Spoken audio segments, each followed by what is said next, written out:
దేవుడిచ్చిన మహాకృపను బట్టి దేవునికి అనేకమైన కోట్లాది వందనాలు చెల్లిస్తూ మరి దేవాని సాక్షిగా నేనుండుట ఈ మంటికి భాగ్యము అని పాట పాడుకుందాము.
సాక్షిగా నేనుండుట ఈ మంటికి భాగ్యము. దేవాని సాక్షిగా నేనుండుట ఈ మంటికి భాగ్యము. దేవునికి మహిమ కలుగును గాక.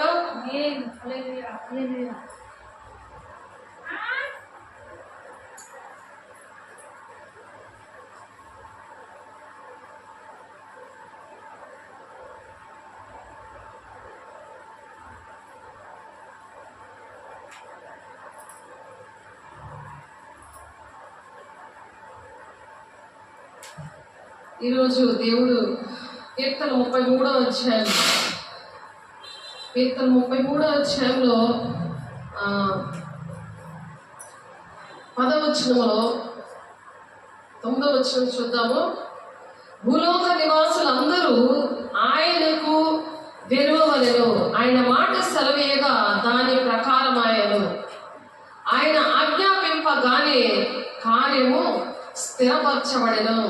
దేవుడు కార్యం అంట స్థిరపరుస్తాడు. ఆయన ఆజ్ఞ మనకు ఉండాలంటే మనము భూది అంతముల వరకు సాక్షులుగా ఉండాలి. భూలోక నివాసులందరూ కూడా ఆయనకు వెరవగలని చెప్తారు. ఆయన మాట సెలవిచ్చినప్పుడట దాని ప్రకారమైంది. దేవుడు మాట సెలవిస్తేనే ఈ భూలోకం అంతా కూడా సృష్టి అంతా సృష్టించబడింది. కాబట్టి ఆ సృష్టి అనేది దేవుడు సృష్టించకపోతే మరి మానవులను మనం సృష్టించబడం. కాబట్టి మానవులు సృష్టించబడడానికి దేవుడు ఏం చేస్తున్నారు? తన పోలికలో సృష్టించారు. మనం ఈ సృష్టి అంతా జరిగిన తర్వాత మానవుల్ని సృష్టించాడు ఆయన. కాబట్టి ఆ మానవుడు దేవుని మాట అనేది వినాలి. దేవుని మాట కూర్చో, దేవుని మాట అనేది వినాలి. దేవుని నామమునకు స్తోత్రం. హల్లెలూయా. దేవుని మాట అనేది మనం విన్నప్పుడు దేవుడు అంట కార్యాలని స్థిరపరుస్తాడు. ఎందుకంటే ఆయన భూమిని అంతటినీ కూడా, భూమిలో ఉన్న ఏమంటున్నారు? కీర్తన 33వ అధ్యాయము 9వ వచనం చూడండి. మీకోసం చదువుతున్నాను, చక్కగా వినండి. దాని ప్రకారం మనం నడిచినప్పుడు దేవుడు మనల్ని ఒక సాక్షిగా నిలబడతాడు. భూది గంతముల వరకు సాక్షిగా ఉండాలని మరి అపోస్తల కార్యములు 1వ అధ్యాయము 8వ వచనంలో ఉంది ఆ మాట. కాబట్టి మనం భూది గంతముల వరకు సాక్షిగా ఉన్నప్పుడు దేవుడు చేసే కార్యాలు స్థిరపరుస్తాడంట. మరొకసారి చదువుదాం. భూలోక నివాసులందరూ ఆయనకు వెరవవలెను. భూలోక నివాసులందరూ ఏం చేయాలంట? ఆయనకి వెరవవలెను అంటున్నాడు. ఆయనకి లోబడాలి. ఆయన భూది గంతముల వరకు మనల్ని సాక్షిగా ఉంచాడు అనే విషయాలు మనం గమనించాలి. దేవుని బిడ్డ, దేవుని మాట మనం విందాం. దేవుడి మాట మనం వింటేనే ప్రపంచం అంతా బాగుంటుంది, మన కుటుంబాలు బాగుంటాయి, సంఘం బాగుంటుంది, అందరూ సుఖ శాంతులతో ఉండాలనే తన ప్రాణం పెట్టాడు దేవుడు. ఎవరు కూడా మనల్ని ప్రేమించారంటే ప్రాణం పెట్టాలి. వాళ్ళు ప్రాణం పెడుతున్నారు లేదని మనం చెక్ చేసుకోవాలి. మనతో మాట్లాడుతున్నారా లేదా, మన పనుల్లో స్థిరపరుస్తున్నారా లేదా, మాట వినాలి. దేవుని మాటలు వినాలి. దేవుని మాటలు విన్నప్పుడు మనకి అనేకమైన దీవెనలు వస్తాయి. మరి మనం మాట వినకపోతే దీవెనలు వస్తాయా? వింటే దీవెనలు వస్తాయా? చెప్పండి. వింటే వస్తాయి. కాబట్టి చక్కగా నీతిమంతులారా యెహోవాను బట్టి ఆనందగానము చేయండి అంటున్నారు. అందరూ పాడలేదు, నీతిమంతులకు ఉన్న వాళ్ళే ఆనందగానము చేస్తారట. దేవుడు ఇక్కడ ఏం చెప్తున్నారు? అలా చేయకూడదు. నీతిమంతులారా ఏమని పిలుస్తున్నారు? మంచి పనులు చేసే వాళ్ళ, మంచి పనులు చేసే వాళ్ళని ఏమంటారు? చెప్పాలి. మంచి పనులు చేసే వాళ్ళని ఏమంటారు? నీతిమంతులారా అంటారు. నీతిమంతులారా యెహోవాను బట్టి ఆనందగానము చేయండి. అందరూ పాటలు పాడతారమ్మా? అందరూ పాడగలరా? అందరూ పాడలేరు. దేవుని మాట ఎవరైతే వింటారో, అల్లరి చేయకుండా దేవుని మాట ఎవరైతే వింటారో వాళ్ళే నీతిమంతులుగా దేవుని మాటలు వినగలరు. దేవుని ఆడలకి చెప్తున్నారు, దేవుడు యెహోవాను బట్టి ఆనందగానము యథార్థము చేడి స్తుతి చేటి యథార్థవంతులకు శోభస్కరము అంత మంచిగా జరుగుతుంది అనమాట. శోభ అంటే మంచి పేరు. కాబట్టి దేవుడు ఎందుకు ఆ మాటలు చెప్తున్నారంటే మనము చక్కగా స్థిరపరచబడాలని దేవుడు చెప్తున్నారు. యెహోవా వాక్యము యథార్థమైనదని చెప్తున్నాడు. ఆయన యథార్థమైనది. ఆయన మాటలు ఏంటి? దేవుని మాటలు ఏంటి? యథార్థమైనది. వాక్యమే దేవుడే ఉన్నాడు. కాబట్టి ఆయన 9వ వచనంలో ఏం చెప్తున్నారు? అక్కడ స్థిరపరుస్తాడట. 9వ వచనంలో ఆయన మాట సెలవీయగా దాని ప్రకారం ఆయన మాట సెలవీయగా. దేవుడు నీకు చదువు రావాలని అనుకున్నాడు అనుకో, నువ్వు నీతిమంతులుగా ఉన్నావు అనుకో, నీతిమంతురాలుగా ఉన్నావు అనుకో, అప్పుడు దేవుడు ఏదైనా నీకు ఏది కావాలనంటే అది దేవుడు సెలవిస్తాడు. ఆయన చెప్తాడు. ఆయన మాట సెలవేగా దాని ప్రకారం ఆయన ఆజ్ఞాపించగానే ఏటవుతుంది? వినాలా? ఆయన ఆజ్ఞాపిస్తే ఏటవుతుంది? అసలు ఆయన ఆజ్ఞాపించగానే ఏటవుతుందంటే కార్యము స్థిరపరచబడుతుందట. స్థిరం అంటే స్టాండర్డ్ అయిన మైండ్. మరి చక్కగా పొట్టిగా ఉన్న వాళ్ళందరూ కూడా పొడుగ్గా ఎదుగుతున్నారు. ఆయన మాట వినకపోతే అలా పొట్టిగానే ఉండిపోతారు. ఎలా బాగుంటుంది పొట్టిగా ఉండి? మన ఉద్యోగంలో ఉంటారా? దేవుళ్ళని ఆత్మీయంగా శారీరకంగా తలపై వేసే తలుపు, శారీరకంగా ఆత్మీయంగా ఎలా ఉండాలి? బలంగా ఉండాలి. ఆత్మీయంగా అంటే అన్నింటిలో ఎదగాలి. ప్రార్థనందు, సహవాసమందు, రొట్టె విచ్చుటందు మనం ఎడతెగక ఉన్నప్పుడు ఎలా ఉంటాం? మనం బలంగా ఉంటాం, పొడుగ్గా ఎదుగుతాం. అన్ని విషయాలు క్రీస్తు కలిగిన సంపూర్ణత గలవార మగు వరకు అన్ని విషయాలు కూడా ఎదగమంటారు. తలపేసి కటింగ్ లాగా మనకు అన్ని విషయాల దేవుడు ఎదగమంటున్నారు. కాబట్టి దేవుడు చెప్పిన మాటలు ఏంటంటే దేవునికి ఇష్టంగా మనం ఎప్పుడైతే బ్రతుకుతామో ఆయన మాట సెలవేయగా దాని ప్రకారం అయిందంట. ఆయన ఇప్పుడు చదువు రావాలి, ఉద్యోగం రావాలి, ఆరోగ్యం రావాలి అనంటే దేవుడు మాట సెలవేయాలి. నువ్వు నీతిమంతులుగా ఉంటే, నేను నీతిమంతులు ఉన్నప్పుడు ఏం చేస్తావు? ఫస్ట్ మనం పాటలు పాడతాం. నీతిమంతులు ఉన్న వాళ్ళు ఏం చేస్తారు? చక్కటి పాటలు పాడతావు కదా. మనము ఎందుకు పాటలు పాడగలుగుతున్నావు? దేవుని మాటలు విని దేవుడి కోసం బ్రతుకుతున్నాను. దేవుడు మరి నూనెలో పడిపోయి మరి ఆ సాతానుని ఆ ఎద్దులో దూరి ఏం చేశాడు చెప్పాలి? తోసేశాడు. అందులో తోసేసినప్పుడు దేవుడు ఎలాగా విడిపించాడు? ఆ గాయం ఎలా అంతా కాలిపోతే పిల్ల బ్రతకదు అనుకున్నారు, ఆ మనిషి బ్రతకదు అని అనుకున్నారు. అలాంటి మనిషిని దేవుడు బాగు చేశాడు. కనిపించి మరి దేవుడికి ఇష్టంగా ఉన్నావా లేదా, నీతి మంత్రాల్లో ఉన్నావా లేదా అని చెక్ చేశాడు. ఏంటి? కళ్ళ మీద వెళ్ళి ఏం చేసింది? జామకాయలు తెంపింది. అది చూపించాడు. అది తెంపుతున్నప్పుడు అనేకమైన సైతం మోక ఆ మెట్లంట పరిగెట్టింది. జామకాయ చెట్టు ఆ మేడ మీదకి కనిపించింది. ఆ మేడ మీద నుండి వెళ్ళి తెంపుకొని ఎవరిని అడగకుండా వెళ్ళి తెంపినందుకు ఆ మెట్ల మీద నుండి ఆ సాతాను మోకంతా వచ్చి తెంపించింది. అవి ఏం చేసాయి? ఆ కడాయిలో ఒక్కోడేలేస్తున్న కడాయిలో వెళ్ళి ఆ ఎద్దులో దూరి తోసేస్తే అందులో పడిపోతే మొత్తం ఈ సైడ్ అంతా కాలిపోయింది మొత్తం. మరి అరిటాకు మీద కూడా పడుకోవడానికి లేదు. మంట నరకం ఎలా ఉంటుందో తెలియదు, కానీ కాలిపోతే తెలుస్తుంది. అది నాకు కూడా అనుభవం ఉంది. ఎందుకంటే మా ఆయన టీ చేసి నాకు ఇదిగో తీసుకో అనేసి ఇచ్చినప్పుడు మరి అలా నైటీ మీద ఉన్నాను, నేను కూర్చొని ఉన్నాను, నేను పనిలో ఉన్నాను. తను తెచ్చి ఇచ్చినప్పుడు ఆ టీ ఏమిటి జారిపోయి చక్కగా తోడ మీద పడినప్పుడు నరకం అంటే ఏంటో నేను ఆ రోజు చూశాను. అమ్మో బాబోయే నరకం ఎలా ఉంటుందని నరకం కోసం వివరించడం నేర్పించాడు, అది చూపించాడు నాకు దేవుడు. నరకం ఎలా ఉంటుందో, స్వర్గం ఎలా ఉంటుందో, దేవుని రాజ్యం ఎలా ఉంటుందో, ఆ బంగారు పట్టణం ఎలా ఉంటుందో అన్ని చూపించారు దేవుడు. అంటే నాకు అదంటే చాలా ఇష్టం. నాకు ఆ సబ్జెక్ట్ అంటే పరిశుద్ధాత్మ కోసము మరి అపోస్తల బోధ అంటే నాకు చాలా ఇష్టం. అంత ఇష్టంగా దేవుడు మరి అలాగే ప్రకటన గ్రంథం అన్నా చాలా ఇష్టం. దేవుడు ప్రవచనాలు నెరవేర్పు ఎలా జరుగుతున్నాయి అది టాలీ కూడా చేసుకొని అది బోధించడానికి దేవుడు ఎంతో ఇష్టంగా దేవుడుతో గడపడానికి దేవుడు సహాయం చేశాడు. కాలిపోతే అమ్మో నాకేనా ఇలా ఉంటుంది అనమాట. దేవుడి మాటలు వినకపోతే ఇటువంటి పరిస్థితులు వస్తాయి అన్నమాట. మరి హాసిని అటువంటి నాటకం చూసావా లేదమ్మా? చెప్పాలి, నోరుతో చెప్పాలి. చూస్తే మరి ఏసీ ఎలా కనిపించారు నీకు? ప్రార్థన చేసిన వెంటనే ఆ జాయికాయలు ఒప్పుకున్న పాపము ఒప్పుకోగానే వెంటనే దేవుడు ఏం చేశారంటే కనిపించి అది అలాగ స్వస్థపరిచినట్టు చూపించారు. స్వస్థపరిచినట్టు అలాగా చక్కగా తాకి అంతా కూడా ఆ గాయం అంతా మీద కూడా చేయి వేసి ఆయన తాకి 2 సార్లు అలా కనబడితే ఆ 2 సార్లు కనబడినప్పుడు ఏం జరిగిందంటే ఆ 2 సార్లు కనబడినప్పుడు నాకు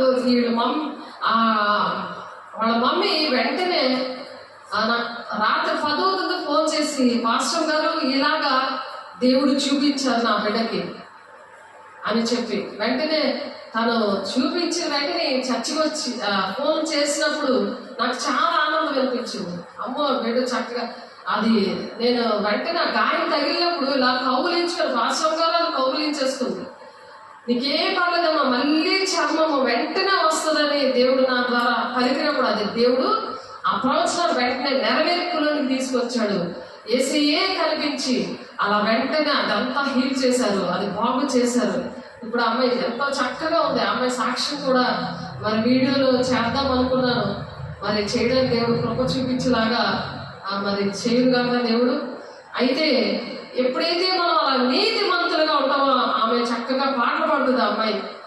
కాబట్టి నీతిమంతులారా యెహోవాను బట్టి ఆనందగానం చేయడి, స్తుతి చేయట యథార్థవంతులకు శోభస్కరము. యథార్థవంతులు అనమాట. మనసులో ఒక మాట బయట ఒక మాట పెట్టుకుంటే మనము దేవుని మాటలు అర్థం కావు. మరి దేవునిగా చనిపోతే దేవుని రాజ్యం ఒకటి ఉంది, ఆయనతో యుగాలు ఉంటాము. ఎందుకంటే ఆయన మన కోసం ప్రాణం పెట్టారు, ఆయన సాక్షిగా మనల్ని నిలబెట్టుకున్నారు. కాబట్టి దేవుడు మాట్లాడే దేవుడు కనిపిస్తాడు. మరి ఇందాక సాక్ష్యం కూడా మరి చూసారు, అరుణ కాంతి ఆమె సాక్ష్యం కూడా మీరు విన్నారు ఇందాక. కాబట్టి ఆ సాక్ష్యము దేవుడు ఏంటంటే అది స్థిరపరుస్తూ ఉంటాడు. ఎందుకు మనిషికి సాక్ష్యం ఇస్తాడంటే మనము నీతిమంతులుగా ఉండడానికి. అది భూలోక నివాసులందరూ కూడా ఏంటంటే ఆయన ఆ భూలోక నివాసులందరూ కూడా కీర్తనలు 33వ అధ్యాయము 9వ వచనం, భూలోక నివాసులందరూ కూడా ఆయనకు గర్వవలను, ఆయన మాట సెలవయ్యగా దాని ప్రకారం ఆయన ఆజ్ఞాపించగానే కార్యము స్థిరపరచబడేను. కార్యం ఏంటైంది? స్థిరపరచబడింది. ఆయన ఆజ్ఞాపించాడు అంట. ఆయన తాకి చూశాడు. వెంటనే ఆ కార్యం ఏంటి? ఆ మరణకరమైన మన బాడీ అంతా ఉడికిపోతే కూర్చోడానికి టైం ప్లేస్ అంటే కూర్చోవడం అవ్వదు, పడుకోవడం అవ్వదు, ఏది తినడానికి అవ్వదు. అటువంటి పరిస్థితి అది మరణకరమైంది కదా. అది అలా మంట వచ్చేస్తే మాంసం ఉడికిపోయింది, దుమ్ము కూడా కనిపించేలాగా. మరి సాతానుడు అది ఒక పాఠం అనమాట. సాతాను పిల్లలతో తిరిగితే ఏంటవుతుంది?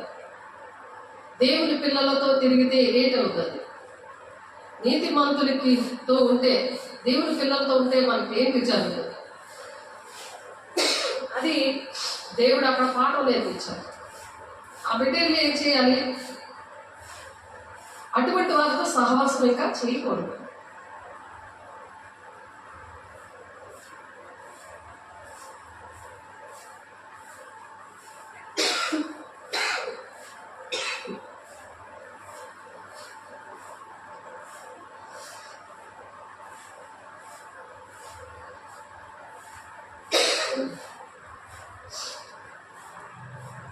ఆయన ఆజ్ఞాపించగా వెంటనే కార్యాన్ని స్థిరపరచాడు. అంటే లైఫ్ లాంగ్ కూడా దేవుని రాజ్యానికి మనం వెళ్ళడానికి బూది గంతముల వరకు కూడా దేవుడు ఆ విధంగా సాక్షిగా ఉంచాడు. చూడండి, అపోస్తల కార్యము 1వ అధ్యాయము 8వ వచనం. అపోస్తల కార్యం 1వ అధ్యాయము 8వ వచనం. అయినను పరిశుద్ధాత్మ మీ మీదకి వచ్చినప్పుడు మీరు శక్తి నొందెదరు గనుక మీరు యెరూషలేములోను యూదయ సమరయ దేశములంతటా భూది గంతముల వరకు నాకు సాక్షులై ఉంటారు. భూది గంతముల వరకు మనం సాక్షులుగా ఉండాలని ఏది కూడా అర్హత లేకపోయినా కృప చెప్పినే మనకి అనేకమైన సాక్ష్యాలు ఇస్తాడు దేవుడు. అలా దేవుని సాక్షిగా మనం ఉండాలని దేవుడు ఆశపడుతున్నాడు. ప్రతి ఒక్కరికి కూడా దేవుడు మాట్లాడే దేవుడు మరి కార్యాలు చేస్తాడు, ఆ కార్యాలు స్థిరపరుస్తాడు, నడిపిస్తాడు అనే విషయాలు మనం అనేక మందికి చెప్పేవారిగా ఉండాలి. అలా ఉన్నప్పుడు దేవుడు అక్కడ నుండి ప్రతి విషయంలో కూడా అలా తోడే ఉంటాడు. దేవుని పని విషయంలో వాడుకుంటాడు. ఆయన మాట సెలవేగా దాని ప్రకారం ఆయన ఆజ్ఞాపించగానే కార్యము స్థిరపరచబడను. దేవుడు ఆజ్ఞ ఇవ్వందే ఏ విషయాలు మన జీవితాల్లో జరగవు. కాబట్టి మనము దేవుని మాట అనేది వినాలి. దేవుని మాట విన్నప్పుడు మాత్రమే దేవుడు మనకి కార్యాలు చేస్తూ ఉంటాడు. కాబట్టి ఇక్కడ దేవుడు మరి ఎడతెగక మనము ప్రార్థన చేయాలి. ఎడతెగక మనం ఎప్పుడైతే ప్రార్థన చేస్తామో మన సాక్ష్యము మర్చిపోకూడదు. దేవుడు చేసిన కార్యాలు మర్చిపోకూడదు. దేవుడు నన్ను ఇలా బ్రతికించాడంటే, నాకు ఇంత మంచి సాక్ష్యం ఇస్తున్నాడంటే, దేవుడు నాతో మాట్లాడుతున్నాడంటే, దేవుడితో మనం మాట్లాడటమే ప్రార్థన. ఎడతెగక మనము ప్రార్థన చేయాలి. మరి దశలోనికే పత్రికలో ఉన్న మాట చూద్దాము. మొదటి దశలోనికే పత్రిక 5వ అధ్యాయము 16 నుండి 18 వచనాలు చూద్దాం. ప్రార్థన చేయాలి. ఇప్పుడు సాక్షిగా ఉండాలంటే మనం ఆ సాక్ష్యాలు మనం నిలబెట్టుకోవాలి. అలాంటి సాక్ష్యాలు ప్రతి దినము కూడా దేవుని సాక్షిగా మనం నిలబడాలంటే ఎడతెగక ఎల్లప్పుడూ కూడా సంతోషంగా ఉండండి అంటున్నాడు ఆయన. ఎల్లప్పుడూ, ఎందుకంటే దేవుడు నీతో తోడే ఉన్నప్పుడు కదా దేవుడు మాట్లాడారు. మరి ఇందాక అరుణకాంతికి దేవుని అభిషేకంతో నింపబడి తను దర్శనం చూసింది. మరి ఇక్కడ ఆ సమాధి, దేవుని యొక్క సమాధిలో నుంచి దేవుని యొక్క వెలుగు, మరి దేవుని యొక్క అగ్నిని తను చూసింది. ఇంకొక దర్శనం కూడా చూసింది. కొండ మీద అనేకమైన బిడ్డలతో శిష్యులతో కలిసి ప్రసంగం చేయడం చూసింది. ఎందుకంటే దేవుని బిడ్డలకి అనేక మందికి దేవుని వార్తను ప్రకటించామని దాని అర్థం. అనేక మందికి భూతి గంతముల వరకు సాక్షిగా ఉండు. దేవుని మాట విని అది మంచ కింద కొంచెం కింద పెట్టకు. దేవుడు నీకు ఇచ్చిన సాక్ష్యము, ఆయన తాకిన విషయాలు, ఆయన చూపించిన మర్మాలు, నీ జీవితంలో చేసిన కార్యాలు, పెంట కుప్ప మీద ఉన్న మనల్ని లేవనెత్తే దేవుడు మరి దేవునికి పనికొచ్చే పాత్రలుగా వాడుకుంటున్నాడంటే మనం ఆయనకి కృతజ్ఞతగా ఉండి పరిశుద్ధాత్మతో నింపబడినప్పుడే భూతి గంతముల వరకు సాక్షిగా ఉంటారు. నింపబడకపోతే ఏదో జరిగిందిలే అని మరి నిర్లక్ష్యంగా, అవిధేయతగా, కృతజ్ఞత లేకుండా ఉంటారు. అవి దుష్టుడితో సహవాసం చేసినప్పుడు అలా నిర్లక్ష్యత వస్తుంది. లేకపోతే దేవునితో ఉన్నప్పుడు ఒక కృతజ్ఞతతో ఉంటారు. దేవునితో ఉన్నప్పుడు కృతజ్ఞత ఉంటారు. జీవితాంతం కూడా గుర్తుంటుంది కదా. ఆ విషయాలు గుర్తుంటాయా లేవా? చెప్పమ్మా, గుర్తుందా లేదా? ఎన్నో సంవత్సరంలో అలా జరిగింది. ఎన్ని సంవత్సరాలు అవుతుందో ఆ విషయం జరిగి మరి అవన్నీ కూడా అందరికీ కూడా దేవుడిని నేను చూశాను, యేసేని నేను చూశాను. అలాగే మా ఆయన కూడా చూశాడు. తాగి పడున్నప్పుడు 3 సార్లు తాగద్దు నాన్న అని చూశాడు ఆయన. యేసేని ప్రత్యక్షంగా 3 సార్లు చూశాడు ఆయన. నేను ప్రార్థన చేసినప్పుడు తాగుబోతుగా మరి పడుండి ప్రార్థన అలాగా పడున్నప్పుడు తాగద్దు అని చెప్పారు. తర్వాత 2సారి కళ్ళెర్ర చేసి చూశాడు. ఫస్ట్ భుజం మీద చెయ్యేసి తాగద్దు నాన్న అన్నాడు. అంతగా ప్రేమించాడు ఆయన. ఎందుకంటే నేను దేవునికి ఇష్టంగా ఉండబట్టి, నేను కన్నీరు కార్చబట్టి మరి నాన్న అని మాట వచ్చింది. అప్పుడు తాగిన వాళ్ళని ఎవరైనా నాన్న అని పిలుస్తారా? తిడతారా? ఎందుకు ఆ ప్రేమ వచ్చింది? మనం దేవుని బిడ్డలుగా ఉన్నప్పుడు ఇతరుల్ని, మన ఇంట్లో వాళ్ళని, బయట వాళ్ళని కూడా మన ప్రార్థన విని రక్షిస్తాడు దేవుడు.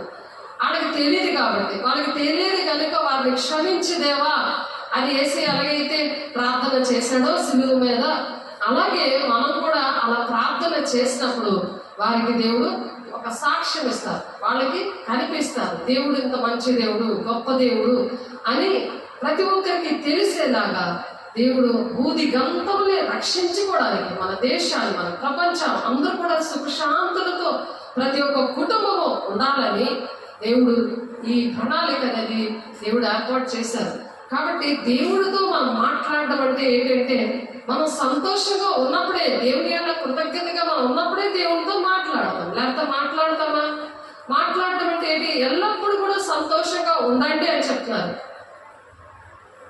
ఎడతెక్క ప్రార్థన చేయండి అంటున్నారు. ఎడతెక్క ప్రార్థన చేయడం అంటే ఎప్పుడు కూడా ప్రార్థన అలా చేసుకుని ఉండడం అని కాదు. మనం మనిషితో మాట్లాడుతున్నట్టే ప్రతి విషయాలు కూడా మనుషులతో చెప్పుకోకుండా పని చేస్తున్నప్పుడు, గిన్నెలు తోముతున్నప్పుడు, కడుగుతున్నప్పుడు, స్నానం చేస్తున్నప్పుడు, జాబ్కి వెళ్తున్నప్పుడు, వాళ్ళకి చిన్నపిల్లలైనా పెద్దోళ్ళైనా ఆడోళ్ళైనా మగోళ్ళైనా మతము కులము భేదం లేక కొంచెం మతము కులము భేదము లేకుండా దేవుడు అవన్నీ కల్పించుకున్నది మనుషులే, కానీ దేవా అని చెప్పి దేవునితో మనం దేవునితో మాటలు ఆ విధంగా మనం చెప్పుకున్నప్పుడు అలా మాట్లాడుకోవాలంట. ఎడతెగక ప్రార్థన చేయండి అంటే ప్రతి విషయం కూడా దేవునితో మనం మాట్లాడుకుంటూ ఉండాలి, దేవునితో ఆ విధంగా చెప్పుకుంటూ ఉండాలి. మన బాధంతా ఆయనకు చెప్తా ఉండాలి. కృతజ్ఞత పూర్వకంగా మీ విన్నపాలను తెలియజేయండి. మరి ఎఫెసీయులు 3వ అధ్యాయంలో, ఫిలిప్పీయులు 3వ అధ్యాయము 6వ వచనంలో ఉంటుంది. కృతజ్ఞత పూర్వకంగా మీ విన్నపాలు తెలియచేయండి అని చెప్తున్నారు. కాబట్టి ఆ విధంగా ఎడతెక్క ప్రార్థన చేయాలి. ప్రతి విషయమందులో కృతజ్ఞతాస్తుతులు చెల్లించండి. ఈలాగు చేయట యేసుక్రీస్తు యందు మీ విషయంలో దేవుని చిత్తము. దేవుని చిత్తాన్ని మనం ఈ విధంగా మనం చేయాలి. చేయకపోతే తండ్రి చిత్తాన్ని నెరవేర్చిన వాడే నా తల్లి సహోదరులని తన ఇంటి వారినే యేసయ్య చెప్పారు. అలా మన ఇంటి వాళ్ళు కూడా తండ్రి చిత్తాన్ని ఈ విధంగా నెరవేర్చమని వాళ్ళకి నేర్పించాలి. మనం ఎక్కడికి వెళ్తే అక్కడ తండ్రి చిత్తం ఇది, దేవుని చిత్తం ఇది. ప్రతి విషయమందు కూడా మనం కృతజ్ఞతలు చెల్లించాలి. మనుషులకి ఎంత చక్కగా మనం కృతజ్ఞతాస్తుతులు చెల్లిస్తాము, థ్యాంక్స్ అని చెప్తాం కదా. ఏది చిన్నది ఏదేమి ఇచ్చినా, ఏ చిన్న పని చేసినా థ్యాంక్స్, గాడ్ బ్లెస్ యూ అని చెప్తాను నేను అన్ని. ఎందుకంటే వాళ్ళు దేవుడు దీవించాలి, మనం అలా కోరుకోవాలి. ప్రతి విషయం అందులో కృతజ్ఞతాస్తుతులు చెల్లించడి. ఈలాగు చేయట యేసుక్రీస్తునందు మీ విషయంలో దేవుని చిత్తము. అలా కృతజ్ఞత పూర్వకంగా దేవునికి ఉన్నప్పుడు మనుషులు కూడా ఉంటారు. లేకపోతే మనుషులు చేసిన పనులు, మనుషుల ద్వారా ఎన్నో దేవుడి కార్యాలు చేసినప్పుడు ఎంతో మంది మరి గుర్తుపెట్టుకోరు. మరి దేవుడి కార్యాలకి ఎలా గుర్తుపెట్టుకుంటారు?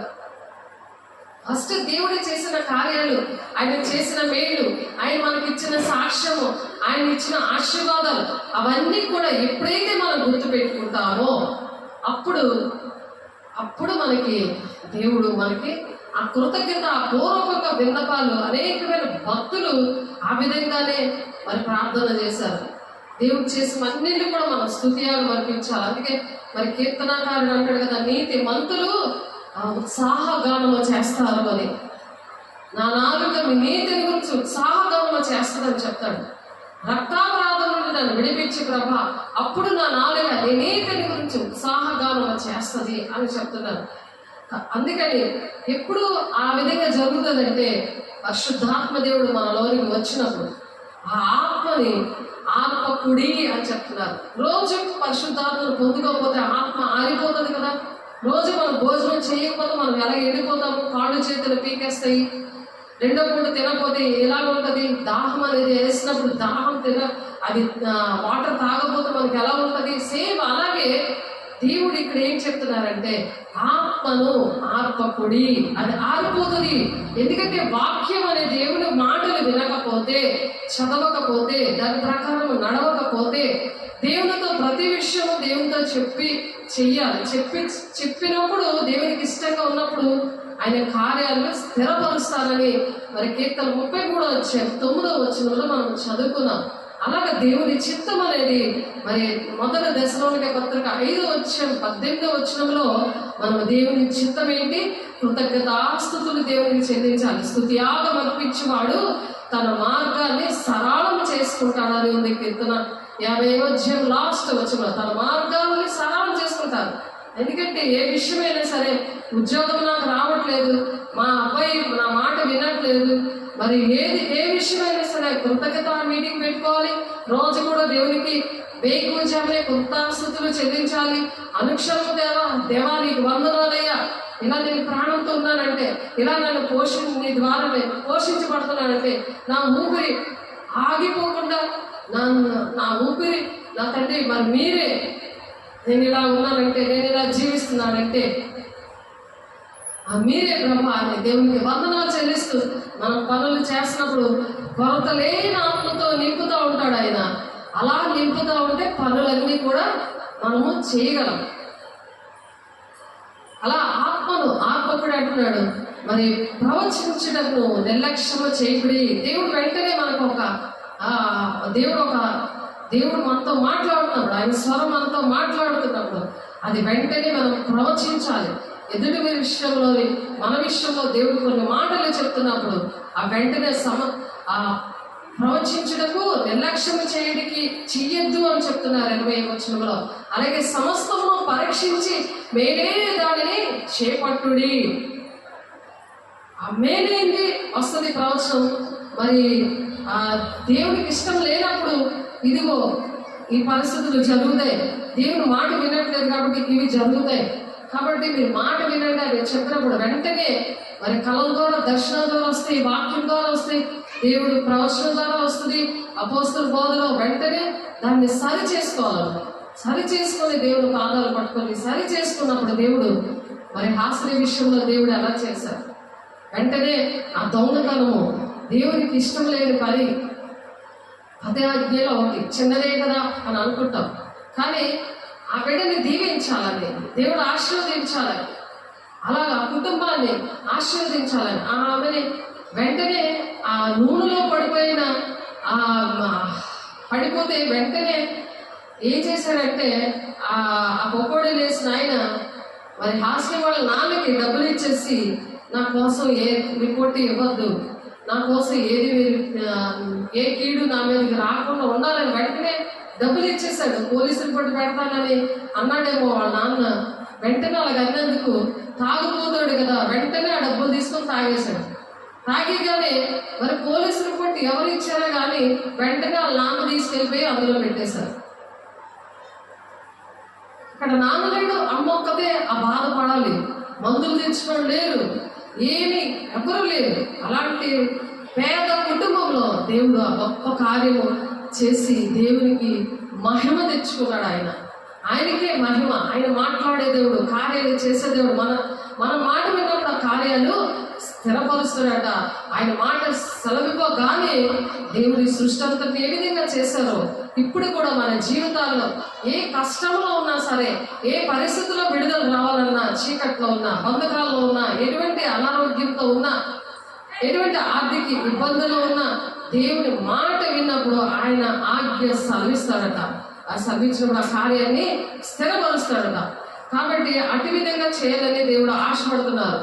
మరి అపోస్తలుల కార్యం 1:5 యోహాను మరి నీళ్లతో బాప్తిసం ఇచ్చాడు, కానీ కొద్ది దినములలో మీరు పరిశుద్ధాత్మలో బాప్తిసం పొందుతారు అని చెప్తున్నారు. కాబట్టి మనం పరిశుద్ధాత్మతో బాప్తిసం అనేది పొందుకున్నప్పుడే దిద్దుబాటు వస్తుంది. కృతజ్ఞతతో దేవుని ఎడల, మనుషుల ఎడల, మరి సంఘం ఎడల కృతజ్ఞత కలిగి ఉంటారు పరిశుద్ధాత్మతో నింపబడినప్పుడు. లేకపోతే ఈ కృతజ్ఞత ఉండదు, తండ్రి చిత్తం కృతజ్ఞత పూర్వకంగా మరి విన్నపాలు తెలియచేయలేదు, అలా ఉన్నప్పుడు అది తండ్రి చిత్తము కాదు. మనం ప్రతిరోజు కూడా తండ్రి చిత్తం నెరవేరుస్తున్నామా లేదా అని మనం చెక్ చేసుకోవాలి. కృతజ్ఞత పూర్వకంగా మన విన్నపాలన్నీ కూడా మనుషులకు చెప్పకుండా దేవునికి చెప్పుకోవాలి. మనుషులు నమ్మటికంటే, రాజులు నమ్మటికంటే యెహోవా ఆశ్రయించడం మేలు అని అందుకే చెప్పారు. అందరికీ తెలిసిన విషయమే, కానీ అది మనుషులకి బాధ వచ్చినప్పుడు వెంటనే మనుషులకి మనము చెప్పుకోకూడదు అని దేవుడు మరొకసారి జ్ఞాపకం చేస్తున్నారు. అలాగే అపోస్తల కార్యంలో 5:32 మేమును దేవుడు తనకు విధేయులైన వారికి అనుగ్రహించిన పరిశుద్ధాత్మయు ఈ సంగతులకు సాక్ష్యమే ఉన్నాడని చెప్పారు. ఎవరు? పరిశుద్ధాత్మ దేవుడు ఉన్నప్పుడే వాళ్ళు సాక్షిగా ఉంటారు. తనకు విధేయులైన వారికి అనుగ్రహించిన పరిశుద్ధాత్మయు ఎవరైతే విధేయత చూపిస్తారో వాళ్ళకి పరిశుద్ధాత్మతో వాళ్ళు అనుక్షణము కూడా నింపబడతా ఉంటారు. దేవుని శక్తితో నింపబడతా ఉంటారు. దర్శనాలు వాళ్ళకి గొప్ప దర్శనాలు కనిపిస్తాయి. చాలా మంది నమ్మరు. మరి యోహాను, మహిమ అని ఇద్దరు నాకు ఆత్మీయ బిడ్డలు ఉన్నారు. మరి మా బాబు చనిపోయి మరి దర్శనంలో ఆ బాబు బాడీ వచ్చినప్పుడు కూడా నాకు దర్శనంలో దేవుడు చూపించారు. బాబు దేవుని రాజ్యంలో ఉన్నాడు, ఇక్కడ బాడీ దగ్గర ఉన్న వాళ్ళు నీ ఆత్మీయ పిల్లలు నీ కుటుంబం కూడా చూస్తారు ఈ విషయాలు అని చెప్పారు. అలా ప్రవచనం దేవుడు నా నోట్లోంచి పలికించారు. అది నెరవేర్పు కూడా జరిగిపోయింది. మొత్తం అందరూ ఇంగాపల్లి బిడ్డలు, మరి జొన్నగుడ్డ బిడ్డలు, ధర్మపూర్లో ఉన్న వాళ్ళు దేవుడు అక్కడ ఉన్న పిల్లలందరూ కూడా చూశారు. మరి నా కుటుంబంలో ఉన్న వాళ్ళందరూ కూడా చూశారు. అక్కడ ఉన్న కుటుంబంలో మా ఆయన, మా పాప, అత్త చూశారు. అలాగా చూసాక మరి ఆ బ్లాక్లోనే మరి యోహాను, మహిమ వాళ్ళ ఇంట్లో దేవుడు ఎన్నో అద్భుత కార్యాలు చేశారు. అది చేసినప్పుడు మరి ఆ దర్శనం విషయంలో తన భర్తకి మరి నాకెందుకు చూపించట్లేదని అడిగినప్పుడు మరి దేవుడు తనకి ఆ దర్శనం ఇచ్చారు. బాబయ్య మహిమతో వచ్చి దేవుని రాజ్యం నుండి మరి యోహాను, ఏలియా, మోషే ఏ విధంగా అయితే యేసయ్యని బలపరచడానికి వచ్చారో అలాగే దేవదూతల సమూహంతో అక్కడ ఆ ఇంట్లో మరి కొన్ని కార్యాలు దేవుడు జరమ విషయంలో మరి కొన్ని విషయాలు అక్కడ దేవుడు ముగ్గురికి కూడా చేశారు. ఆ నలుగురు బాప్తిసాలు తీసుకోవడం జరిగింది. దేవుడు చేసిన కార్యాలను బట్టి అవి నేను 3 రోజులు చేయలేకపోతున్నప్పుడు నాకు సహకారిగా నన్ను బలపరచడానికి ఆ విధంగా ప్రభు ఆ విధంగా నా కుమారుడు పంపించారు, జయకిరణ్. దేవదూతలతో యెహోవా దేవుడు రావడం వాళ్ళు దర్శనం ద్వారా పట్టపగలు చూశారు. నైట్ టైం కూడా ప్రార్థన చేయడానికి మరి వాళ్ళకే టైమింగ్ ఇచ్చారు ప్రభు. 12 నుండి మరి 2 వరకు ప్రార్థన చేయడానికి కొన్ని విషయాలకి వాళ్ళ విషయాల్లో కొన్ని విషయాలు ప్రార్థన చేయడానికి దేవుడు అక్కడ కార్యాలు చేశారు. మరి ఆ విషయాలన్నీ కూడా నీకే కనిపిస్తున్నాయి, నేను కూడా నీతో కలిసి ప్రార్థన చేస్తున్నాను కదా అని యోహాను అడిగినప్పుడు మరి మహిమకి ఆ భార్యాభర్తలు ఇద్దరు ఏకమనసుతో ప్రార్థన చేసినప్పుడు దేవుడు వెంటనే ఆత్మీయ నేత్రాలు ఆ బిడ్డకు కూడా యోహానికి కూడా తెరిచి దేవుడు మాట్లాడారు. అలాగా పరిశుద్ధాత్మ అంట ఎవరైతే విధేయులైన వారికి అనుగ్రహించిన పరిశుద్ధాత్మయు ఈ సంగతులకు సాక్ష్యమై ఉన్నామని చెప్పేది. ఇప్పుడు భూది గంతముల వరకు వాళ్ళని దేవుడు అట్టి విధంగా ఆశీర్వదించారు, సాక్షిగా నిలబెట్టుకున్నారు ఆ కుటుంబాన్ని. ఆ కుటుంబంలోనే మరి దేవకిరణ్ కూడా దేవుడు అద్భుతంగా దేవుడు ఆ బిడ్డ యొక్క గర్భంలోనే దేవుడు వేశారు. అది నెరవేర్పు కూడా జరిగిందని ఆ వేశానని చెప్పారు. వాళ్ళతో మాట్లాడారు, నాతో మాట్లాడారు. మరి ఆ దేవకిరణ్ దేవుడు ఈ భూలోకానికి తీసుకొచ్చారు. దేవుని పరిచర్యకు నా తర్వాత తన పరిచర్య చేస్తాడని దేవుడు అక్కడ దేవుడు నెరవేర్పు అనేది చేశారు. ఎందుకంటే మనము దేవునికి విధేయతగా ఉన్నప్పుడు, దేవుని మాట విన్నప్పుడు దేవుడు అక్కడ ఆజ్ఞ అనేది ఆయన మాట అనేది స్థిరపరుస్తాడు. అలా స్థిరపరిచాడు అనమాట. ఇప్పుడు ఆ అపోస్తల కార్యం 5:32లో ఈ మాట ఉన్నది. కాబట్టి ఏది జరిగినా మనకి వాక్యంలో ఉందా లేదా అని మనము చూడాలి. మరి పౌలు గారు చెప్తారు అలా చూసుకోమని, పరీక్షించుకోమని చెప్పినప్పుడు వాళ్ళు దేవుని చెప్తున్నావు ఈ వాక్యంలో ఉన్నాయా లేదా పరీక్షించుకోండి అని చెప్పినప్పుడు ఆ విధంగా జరిగింది.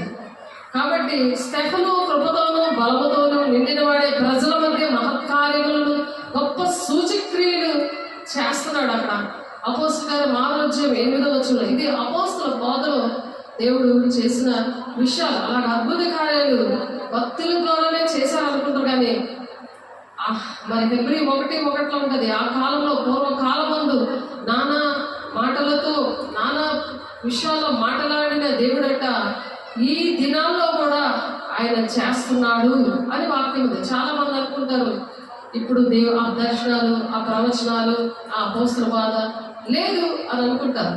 దేవుడు మాట్లాడు అనుకుని సాతానుడు ఏంటంటే వాళ్ళకి బోధ చేస్తూ ఉంటారు. కాబట్టి ఆ సాతాను బోధ విని ఆ అనుభవంతో వాళ్ళు అలా సాక్ష్యం చెప్తుంటారు. కానీ ఇక్కడ హెబ్రీ కర్త 1:1లో పూర్వకాలం ముందు నానా సమయంలోను నానా విధములుగాను ప్రవక్తల ద్వారా మన పితరులతో మాట్లాడిన దేవుడు ఈ దినముల అంతమందు కుమారుని ద్వారా మనతో మాట్లాడాను. ఆయన కుమారుని సమస్తమునకును వారసునిగా నియమించను. ఆయన ద్వారా ప్రపంచములను నిర్మించను. ప్రపంచములన్నీ కూడా దేవుడే నిర్మించారు. కాబట్టి మనము దేవుని దగ్గర మనము ఎడతెగక మనం పనులు చేసుకుంటూ కూడా చేసుకోవాలి. మరి పని అయిపోయిన తర్వాత దేవునికి అనేది 2.5 గంటలు 24 గంటల్లో ఇవ్వాలి. అలా ఇచ్చి దేవుని దగ్గర కూర్చొని ప్రార్థన చేసినప్పుడు పరిశుద్ధాత్మ దేవుడు ఆవరిస్తారు. ఆయన మాట్లాడుతారు, ఆయన స్వరం వింటారు, మరి దర్శనాలు వస్తాయి. అనేక విషయాలు దేవుడు బోధపరచడానికి ఇష్టపడుతున్నారు ప్రతి ఒక్క మనిషిని కూడా. మరి ఫరో మరి దేవుని నమ్ముకోలేదు, కానీ దేవుడు మాట్లాడారు. మన రాజ్యం విషయంలో దేశం విషయంలో మాట్లాడారు. అక్కడ యోసేపుతో చిన్ననాటి నుండి మాట్లాడుతున్నప్పుడు ఆయన స్థిరపరిచి బలపరిచారు, నడిపించారు.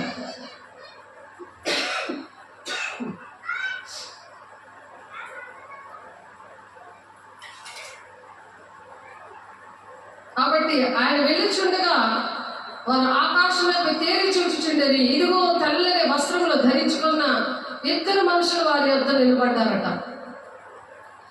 గలిలీ మనుషులారా, మీరెందుకు నిలిచి ఆకాశంలోకి చూస్తున్నారు? మీ వద్ద నుండి పరలోకమునకు చేర్చుకొనబడిన ఈ యేసే ఏ రీతిగా పరలోకమునకు వెళ్ళుట మీరు చూచితిరో అదే రీతిగా ఆయన తిరిగి వచ్చునని వారితో చెప్పాను. ఎందుకు తండ్రి చిత్తం మనం చేయాలంటే ఏ రీతిగా ఆయన 40వ రోజు మరి ఆయన ఆరోహణం అయ్యాడో ఆయన 11 మందికి కూడా కనిపించి ఆయన చనిపోయాడు. 3వ రోజున లేచారు. 2వ రోజున చెరలో ఉన్న వాళ్ళందరినీ విడిపించి పరదేశంలో ఆయన పెట్టారు. అందరినీ కూడా ఆదాము నుండి మరి యేసయ్య ఉన్నంత వరకు కూడా ఉన్న భక్తులందరినీ కూడా ఎవరైతే నీతిమంతులుగా ఉన్నారో వాళ్ళందరినీ కూడా పరదేశంలో మరి వాళ్ళు విశ్రాంతి తీసుకుంటున్నారు. మనం దేవుని రాకడ ఆలస్యము అవుతే మనం చనిపోకుండా మనకైతే మరణమే ఉండదు. మనకు మరణం లేకుండానే కన్నురొక్క పాటలని ఈ విషయాలు మనం సిద్ధపడితే ఈ విధంగా ఆయన పరిశుద్ధాత్మతో మనం నింపబడినప్పుడు ఏ రీతిగా పరలోకములకు వెళ్ళుట మీరు చూచితిరో ఆ రీతిగానే ఆయన తిరిగి వచ్చునని వారితో చెప్పాడు. గలిలయ మనుషులు చూస్తున్నారు. అయ్యో యేసే వెళ్ళిపోతున్నారు.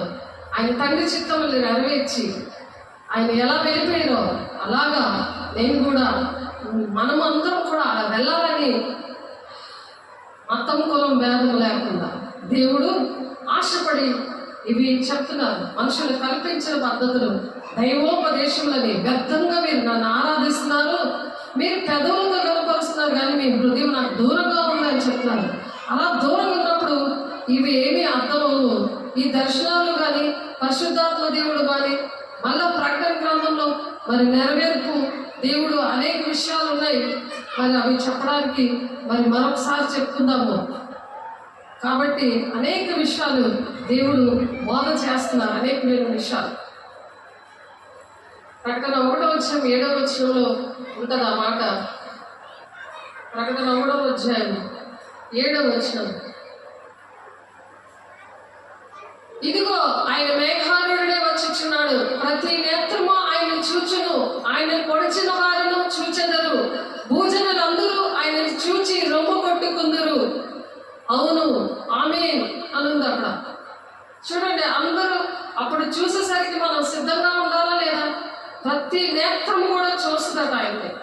అది 2వ రాకడలో 2 భాగాలు ఉన్నాయి. ఒకటి రహస్య రాకడ, 2వది బహిరంగ రాకడ. రహస్య రాకడలో ఇప్పుడు ఎప్పుడైతే మనం ఈ విధంగా సిద్ధపడతామో దేవునికి ఇష్టంగా దేవునికి మరి దేవుని మాట వింటూ దేవుని ప్రత్యక్షతని అనుభవిస్తూ ఉంటామో, ఎప్పుడైతే మనం అలా ఉంటామో దేవుడు ఆయన వస్తున్నట్టు కూడా మనకు తెలుస్తుంది. ఆయన రహస్య రాకలో కడుబూరం మధ్యాకాశంలో మరి మొదటి కొరింథీ పత్రికలో ఉంటుంది. అది పౌలు గారు రాస్తున్నారు కొరింథీ పత్రికకి. ఆ విధంగా మనం సిద్ధంగా మనం ఉండాలని దేవుడు ఆశపడుతున్నారు. 15వ అధ్యాయము 51వ వచనం.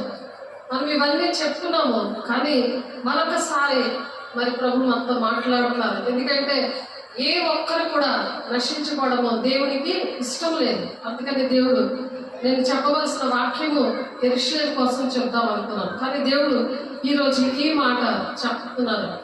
ఎందుకంటే ఆయన చిత్తం లేకుండా నేను మాట్లాడలేదు. ఇదిగో మీకు ఒక మర్మము తెలుపుచున్నాను, మనమందరము నిద్రించము గాని నిమిషములో ఒక రెప్ప పాటున కడబూరం మ్రోగగానే మనమందరము మార్పు పొందుతాం. ఎలా ఉందాం మన మహిమ వస్త్రాలు, మహిమ శరీరము దేవుడు ఇస్తారు. ఎప్పుడైతే దేవుని మాట విని దేవునికి ఇష్టంగా మనం జీవిస్తామో అప్పుడు అలా మనమందరం కూడా మార్పు పొందుతామంట. బోరమోగును, అప్పుడు మృతులు అక్షయులుగా లేపబడుదురు. చనిపోయిన సమాజంలో ఉన్న వాళ్ళందరూ కూడా లేపబడతారు. మనము మార్పు పొందుదుము. క్షయమైన ఈ శరీరము అక్షయతను ధరించుకొనవలసి ఉన్నది, మచ్చమైన ఈ శరీరము అమర్చతను ధరించుకొనవలసి ఉన్నది. ఈ క్షయమైనది అక్షయతను ధరించుకున్నప్పుడు, ఈ మచ్చమైనది అమర్చతను ధరించుకున్నప్పుడు విజయమందు మరణము మింగివేయబడెను అని వ్రాయబడిన వాక్యము నెరవేర్చబడుతున్నది. అప్పుడు ఈ మరణం అనేది మనకి ఇంకా ఉండదు. రెండవ మరణము ఉండదు. రెండవ మరణం అంటే నరకం అన్నమాట. దేవుని మాట వినలేకపోతే నరకం ఉంటుంది. ఎవరైతే మరి దేవుని మాట వినకుండా దేవునికి అవిధేయులుగా ఉండి అనేక మందిని హింసించి మరి సాతాను వలలో చిక్కుకొని సాతాను ఏది చెప్తే ఆ విధంగా అక్రమంగా నడుచుకుంటూ మరి ఇంటిని, దేశాన్ని, ప్రపంచాన్ని హింసపడుతూ ఉంటారు చాలా మంది. సాతాను కూడా వాళ్ళు ప్రేరేపించి వాళ్ళలో దూరి, ఎందుకంటే ఎఫెసీయుల 6వ అధ్యాయంలో 12-13 వచనంలో ఉంటుంది, మనం పోరాడుతుంది శరీరంతో కాదు అని కన్ఫామ్గా చెప్పారు. వాళ్ళ శరీరంతో ఉన్నారు, కానీ వాళ్ళలో ఉన్నది ఏంటంటే దురాత్మల సమూహము. దురాత్మల సమూహముతో, లోకనాథులతో మీరు పోరాడుచున్నారు. అందుకని మీరు ఏం చేయమన్నారు? సర్వాంగ కవచం ధరించుకునడి అని చెప్పారు. సర్వాంగ కవచం అంటే ఏంటి? నీతి అనే మైమరుపు. నీతిగా మనం బ్రతకాలన్నమాట. మన మైమరుపు ఎలా ఉండాలి?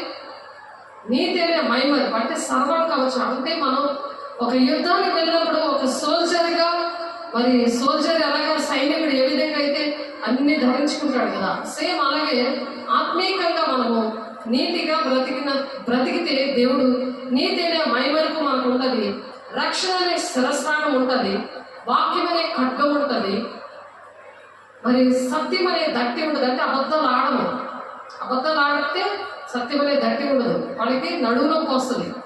2 నాలుకలతో మాట్లాడుతూ ఉంటారు. లోపలకు మాట్లాడితే బయటకు మాట్లాడు, అంటే మోసం చేసే పరిస్థితులు. కాబట్టి ఆ సత్యం అనే దట్టి వాళ్ళకి నడువునొప్పి రాదు. అబద్ధాలు ఆడిన వాళ్ళకే బాగా నడువునొప్పి వస్తుంది. పాములు కళల్లో కనిపిస్తూ ఉంటాయి. కాళ్ళు పీకులు, తలనొప్పి ఎక్కువ వస్తుంది. మానవ దోషములు చేయగల తలగల నడినెత్తితే పగలగొడతారని వాక్యంలో ఉంది. మానవ దోషములు అలాగా అస్తమాటికి కూడా కుక్క ఏం చేస్తుందంటే కక్కినదే తింటుంటుంది. కాబట్టి కళల్లో కుక్కలు కూడా కనపడుతూ ఉంటాయి. కుక్కలతో జాగ్రత్త, వాళ్ళ బోధ మీరు వెనకంటే అది ఉంటుంది వాక్యం. ఎందుకంటే అబద్ధ బోధ. దేవుడు ఒకటి చెప్తుంటే వ్యర్థమైన ఆరాధనలో వాళ్ళకి ఆశీర్వాదాలు వచ్చేస్తాయి, ఎలా నడిచినా ఆశీర్వాదాలు వచ్చేస్తాయని వాగ్దానాలు ఉంటాయి. ఎవరైతే నీతిమంతులుగా బ్రతుకుతారో వాళ్ళ కోసం ఆ వాగ్దానాలు ఉంటాయి. ఆ వాగ్దానాలు వినకపోయిన వాళ్ళ దగ్గర మిమ్మల్ని దేవుడు దీవిస్తారు, ఆశీర్వదిస్తారు, దేవుడు విడువడు, ఎడబాయడు అని ఖచ్చితంగా చెప్పేస్తూ ఉంటారు. వాళ్ళ నుండి మేలు కావాలి. అందుకని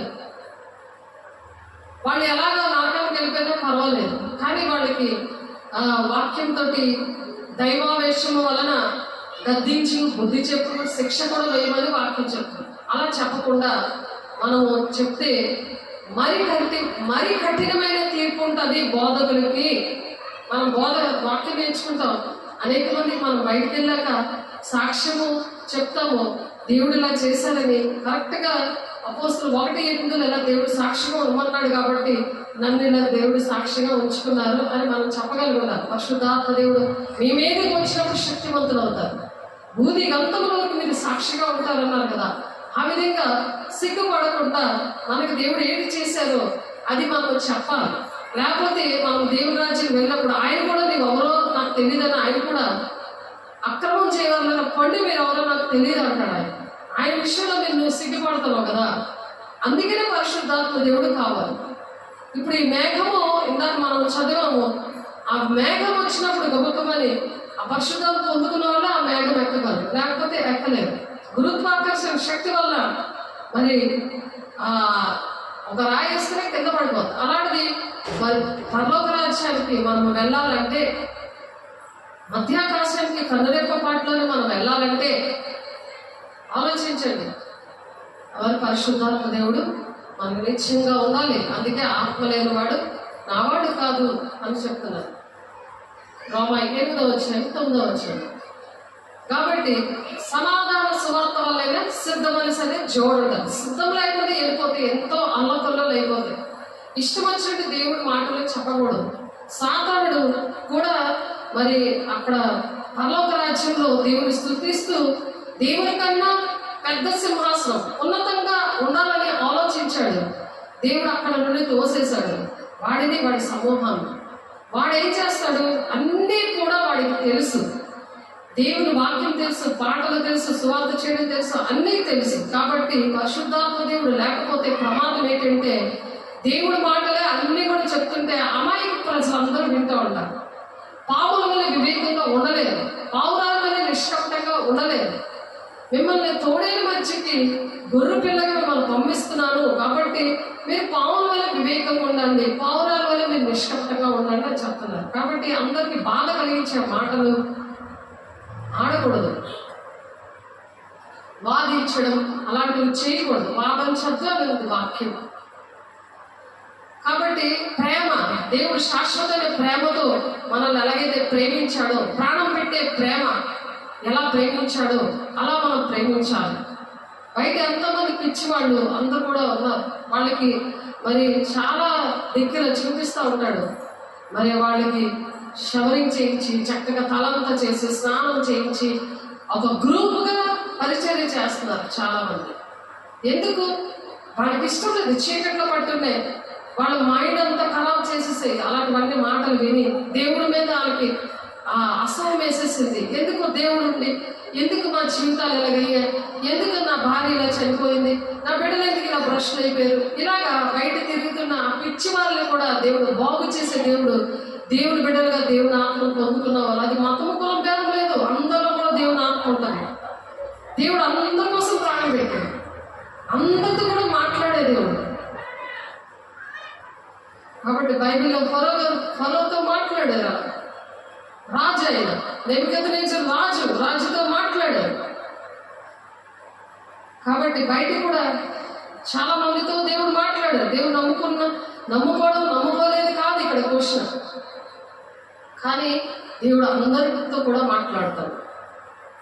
మాట్లాడినప్పుడు వాళ్ళ మనసుకు నచ్చి వాళ్ళు బాప్తీసాలు తీసుకుంటారు. మనసుకు నచ్చకుండా ఎవరికి బాప్తీసాలు ఇవ్వకూడదు. వాళ్ళ మనసుకు నచ్చాలి, దేవుడు నాకు కావాలి అని అడగాలి. వాళ్ళకే కన్నీరు కారుస్తారు. బాప్తీసం తీసుకున్నా తీసుకోకపోయినా ఏమీ కూడా ప్రయోజనం ఉండదు దేవుడి మాట వినకపోతే. దేవుని ఆత్మ పొందుకున్న వాళ్ళు కూడా ఆ పరిశుద్ధాత్మ దేవుడితో సహవాసం చేయాలి. ఆయన చెప్పినట్టు ప్రేమ కలిగి అందరినీ కూడా, పేదోళ్ళని గొప్పోళ్ళని అనారోగ్యం ఉన్న వాళ్ళని అందరినీ కూడా దేవుడు ఎలాగైతే ప్రేమించాడో, అద్భుత కార్యాలు ఎలాగైతే చేశాడో అలా మనం కూడా చెయ్యాలి అని యోహాను 14:12 ఉంది. అలాగా నాకన్నా మీరు గొప్ప కార్యాలు చేస్తారు, ఆయన మాట విన్నప్పుడు అలా చేస్తారని చెప్పారు. హెబ్రీ 1:1-2 ఆనాడే కాదు, ఈనాడు కూడా జరుగుతాయి. ఈనాడు కూడా మీరు దేవుని పోలి నడవండి, క్రీస్తు కలిగిన సంపూర్ణత గలవారు మగ వరకు మీరు అన్ని విషయాలు ఎదగండి అని చెప్తున్నారు తండ్రి అనే దేవుడు. పరిశుద్ధాత్మ దేవుడు మనకి సహకారిగా ఇచ్చారు. తండ్రి కుడిపార్శ నుండి తండ్రి చిత్తాన్ని నెరవేర్చి యేసయ్య మన కోసం, పరిశుద్ధుల కోసం ప్రార్థన చేస్తున్నాడు. అక్కడ విజ్ఞాపన చేస్తాడు. నా బిడ్డల విషయంలో నేను ప్రార్థన చేస్తాను, ఆయనే మన కోసం ప్రార్థన చేస్తాడు. ఎప్పుడైతే దేవుని మాట వింటామో వాళ్ళు దేవునికి శత్రువులుగా ఉండరు. ఈ లోక స్నేహము దేవునితో వైరమని ఎరుగరా మీరు దేవునికి శత్రువులని ఉంది. ఒక 4 అవే లోకంలో ఉన్నామే వెతుక్కుంటున్నారు, కానీ దేవుడు ఏంటి చెప్పారో, ఆయన ప్రణాళిక ఏంటో, తండ్రి చిత్తం ఏంటో, మనం చనిపోతే ఎక్కడుంటాం, మనం ఏది నీతిగా మనం ఎలా బ్రతకాలి, సమాధాన సువార్తమైన సిద్ధ మనసు అనే జోడు, రక్షణ అనే శిరస్రాణము. రక్షణ అంటే కత్తితో సాతాను మనల్ని అటాక్ చేసినప్పుడు ముందుగానే కళల ద్వారా మాట్లాడతాడు. ఆమోసు 3:7 ఉంటుంది ఆ మాట. దేవుడు చెప్పకుండా ఏ పని చేయడు అని ఉంటుంది అక్కడ. ముందే చెప్తాడు. చెప్పినప్పుడు మనం దాన్ని సరి చేసుకొని, అమ్మ ముందే జరగబోతుంది కదా, దాన్ని సరి చేసుకొని దేవుని దగ్గర అడగాలి. దుష్టుడు చేసే ఆటంకాలన్నీ తొలగించండి ప్రభా, ఈ కీడు నుండి మమ్మల్ని తొలగించండి అయ్యా అని దేవుని బతుకులాడుకోవాలి. అలా దేవుని కంచెని కాపుదల అనేది దేవునికి ఇష్టంగా ఉంటే మీరు ఏది అడిగితే ఇస్తానంటాడు. 1 యోహాను 3:21 ఆయనకి ఇష్టమైంది చేస్తున్నామా, సాతానికి ఇష్టమైంది చేస్తున్నామా? మన ఆలోచనలు కూడా కాపుదల నుండి నడిపిస్తాడట. ఫిలిప్పీలు రాసిన పత్రికలో ఉంటుంది, అది 4:3-7 ఉంటుంది. మన ఆలోచనలు కూడా కాపుదల ఇస్తాడు దేవుడు. ప్రతి ఆలోచనలు కూడా మరి ఆలోచన బట్టే నెబుకద్నెజరుకి దర్శనంలో దేవుడు కల ద్వారా దేవుడు మాట్లాడినప్పుడు, నువ్వు దేవుడి మాట వినట్లేదు కాబట్టి పశువులను నువ్వు గడ్డి వేస్తావు అని అంటే 12 నెలల టైం ఇస్తాడు. ఎప్పుడైతే ఈ ఆలోచన హృదయంలో వచ్చిందో వెంటనే, హృదయంలో ఆలోచన రాగానే వెంటనే ఏం జరిగింది, ఆ కళ నెరవేరిపోయింది. దేవుడు చెప్పిన టైం అయిపోయింది, అది నెరవేరిపోయింది. కాబట్టి హబక్కు 2:2 నిర్ణయ కాలంలో అది తప్పక నెరవేరుతుంది అని ఉంది వాక్యం. నిర్ణయ కాలంలో తప్పక నెరవేరుతుంది. అది జాబు చేయకు వస్తుంది, అది తప్పక నెరవేరుతుంది. అది కీడి దర్శనాలు, కీడికి సంబంధించినవి అయితే అలాగే జరుగుతాయి కదా. ఎప్పుడైతే సరి చేసుకుంటాడో అప్పుడే పశువు మనసు పోయి దేవుని మనసు వస్తుంది. నెబుకద్నెజరు రాజుకి ముందుగానే తన రాజ్యం విషయంలో దేవుడు మాట్లాడుతాడు. తను అన్యుడు, దేవుడు అంటే తెలియదు, కానీ దానియేలు ఫ్రెండ్షిప్ చేస్తాడు. దానియేలు కోసం తెలుసు కాబట్టి దానియేలు మరి ప్రార్థన చేసినప్పుడు దాని అర్థం చెప్తాడు. రాజా, నీకు ఇంత పరిస్థితులు నీకు రాకూడదు కాబట్టి నువ్వు సరి చేసుకో, వెంటనే నీకు దేవుడు మేలు చేస్తాడు. ఆ పశువులాగా నువ్వు 4 కాలాలు గడ్డమేయవు, పశువు మనసు నీకు రాదు అని చెప్తాడు. వినడు, నిర్లక్ష్యం చేస్తాడు, పట్టించుకోడు. మనం దేవుని మాటలు పక్కన పెట్టకూడదు. అందుకే అప్పుడు ఆ తలంతా ఓడల్లాగా అయిపోతుంది. ఓడలు ఎలాగైపోతాయి, పశువులు గోల్డ్ ఎలాగుంటే అలాగైపోతుంది. పశువులాగా గడ్డి మేస్తాడు మనిషి, ఆ ఆత్మ వచ్చేస్తుంది. ఇప్పుడు అలాంటి ఆత్మ ఉన్న వాళ్ళతో అలాగా మరి గొప్ప పరిస్థితుల్లో ఉంటారు. ఆ రాజు నెబుకద్నెజరు రాజులాగే మరి రోడ్డు మీద పిచ్చోళ్ళు తిరుగుతున్నారు, మీరు చూస్తున్నారు. అలాంటి వాళ్ళు తెచ్చి దేవునాత్మ ఉన్నవాళ్ళు, దేవుని ప్రేమ ఉన్నవాళ్ళు, మతం కులం భేదం లేకుండా యవన బిడ్డలు వాళ్ళని చక్కగా బాగు చేస్తున్నారు. ఆడపిల్లలు ఏంటి, మగపిల్లలు ఏంటి, ముసలోళ్ళు ఏంటి, వాళ్ళకి ఏది కావాలో అది ఇస్తున్నారు. అదేంటిది, దేవుని మనసు, అది తండ్రి చిత్తం. ఒక అంగీ ఉంటే 2వ అంగీ ఇవ్వమంటున్నారు. 1 మైలు దూరం వెళ్తే 2 మైళ్ళు నడిచి రమ్మంటున్నాడు దేవుడు. ఒక చెంప మీద ఒక దెబ్బ కొడితే 2వ చెంప తిప్పమంటున్నాడు దేవుడు. అవన్నీ కూడా దేవుడు నేర్పించింది. అంత సాత్వికులు భూలోకాన్ని స్వతంత్రించుకుంటారని ఉంది. నీతి కొరకు ఆకలి దప్పులు గలవారు ధన్యులు, వారు పరలోక రాజ్యం వారిది అంటారు. కాబట్టి ధన్యతలు ఆ కొండ మీద ప్రసంగమే, మరి ఆ ధన్యతలే ఈరోజు అరుణకాంతికి దర్శనం ద్వారా దేవుడు పరిశుద్ధాత్మతో నింపబడి మోకాళ్ళ మీద తను ప్రార్థన చేస్తున్నప్పుడు దేవుడు చూపించారు. ఆ కొండ మీద ప్రసంగం చూద్దాము. అది ఇక్కడ 51వ వచనం మొదటి కొరింథీయులు మనం చూసాం కదా. అది ధన్యతలు చూద్దాము తర్వాత ఇది చదివేసుకొని. ఈ క్షయమైన ఆహారం అంట, క్షయమైన ఈ శరీరము అక్షయతను ఆ విధంగా ధరించుకుంటుంది. కాబట్టి ఓ మరణమా నీ విజయం ఎక్కడ, ఓ మరణమా నీ ముళ్ళెక్కడ. ఎందుకంటే ఆ మరణాన్ని దేవుడు ఎలాగైతే జయించాడో మనము కూడా మరణాన్ని జయిస్తాం అన్నమాట ఈ మంచి పనులు చేసినది. మరణము ముళ్ళు ఏంటంటే పాపము. మన పాపంలో ఉంటే అటువంటి వారిని చేరదీయలేం. ఇతరుల విషయంలో మనకి ప్రేమ కలగదు. మదర్ తెరిసా కూడా అటువంటి ప్రేమతో తన జీవితాన్ని అంకితం చేసుకుంది. దేవుడు ఒక్కొక్కరిని ఒక్కొక్క విధంగా వాడుకుంటారు. ప్రతి ఒక్క మనిషికి కూడా ఉన్న టాలెంట్స్ ని దేవుడు ఇచ్చింది అవి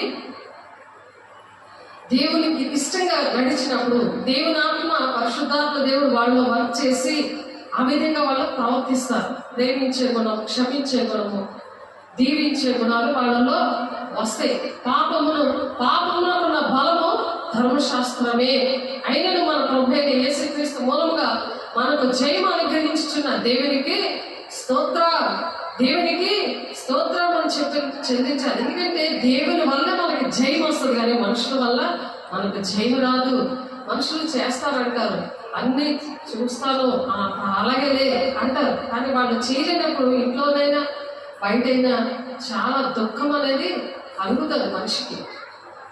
కాబట్టి అందుకనే దేవునితోనే మాట్లాడుకోవడాన్ని ప్రార్థన అంటారు. ప్రతి విషయం కూడా మనకి కన్నీరు వచ్చినా సరే అది శరీరానుసారమైన దుఃఖము మనుషులతో మాట్లాడుతూ మనుషులతో చెప్తున్నప్పుడు వస్తుంది. అదేంటంటే మరణానికి దారితీస్తుంది. అంటే తలపోటు వచ్చేస్తుంది, కాళ్ళు పీకేస్తాయి, ఒక్కొక్కసారి హార్ట్ అటాక్ వచ్చేస్తుంది ఆ దుఃఖాన్ని భరించుకోలేక. కాబట్టి ఆత్మానుసారమైన దుఃఖం అంటే రక్షణార్థమైన మారు మనసు కలిగి చేస్తుందట. అలాగే దేవుడితో మనం మాట్లాడినప్పుడు దేవుడు మనతో మాట్లాడి కొన్ని విషయాలు బయలుపరుస్తూ ఉంటాడు. స్వరం ద్వారా, దర్శనం ద్వారా, వాక్యం ద్వారా, సేవల ద్వారా అలా మాట్లాడుతూ ఉంటాడు. అవి మనము విన్నప్పుడు ఆ విషయంలో మనం ఏ విషయంలో మరి బాధపడుతున్నామో కీర్తన 33:9 మనం వాక్యము చూసాం కదా, మూల వాక్యము. అలాగా దేవుడు అలా స్థిరపరుస్తాడంట, మన కార్యాలని అలా స్థిరపరుస్తాడు. ఇంకా జీవితాంతం కూడా మనం ఆ బాధపడకుండా దేవుడే ఆ విధంగా ఓదారుస్తాడు అనమాట.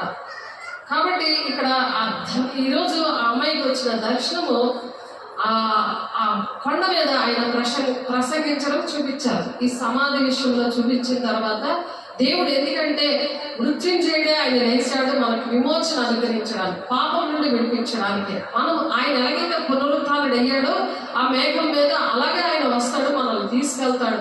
దానికి ముందు రహస్య రాకడ అంటే మొదటి కొరింథీ 15:51 మనం ఇందాక చదివినప్పుడు కరుణ పాటలోనే మరి వారిని తీసుకెళ్తాడని మరి మొదటి దశలోని పత్రికలో మరి 4వ అధ్యాయంలో ఉంటుంది ఆ మాట.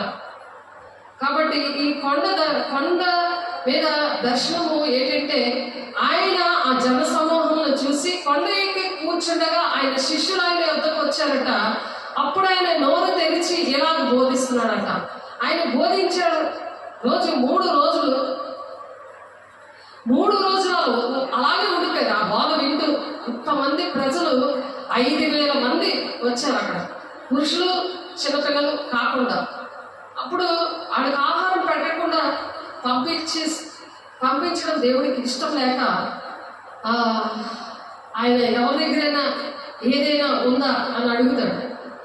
దాన్ని దేవుడు ఆశీర్వదిస్తాడు, అందరికీ కూడా ఆశీర్వాదకరంగా చేస్తాడని అన్నప్పుడు అందరూ కూడా ఈ 3 రోజులకి కూడా ఏవో ఒకటి తెచ్చుకుంటారు. స్నాక్స్ లాంటివి, రొట్టెలు లాంటివి ఏదైనా తెచ్చుకుంటారు, కానీ ఎవరు ఇవ్వలేదు. కానీ ఒక చిన్న బాబు నా దగ్గర ఉన్నాయి 2 చేపలు 5 రొట్టెలు ఉన్నాయని ఆ బాబు ఇచ్చాడు. అందుకనే చిన్నపిల్లల్ని నా దగ్గర రానివ్వండి, అటువంటి వారిదే దేవుని రాజ్యం అని అందుకే చెప్పారు.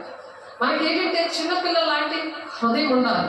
నాకు చాలదే అన్నట్టు ఉంటే దేవుడు మాట్లాడరు, అది దేవుని హృదయం కాదు.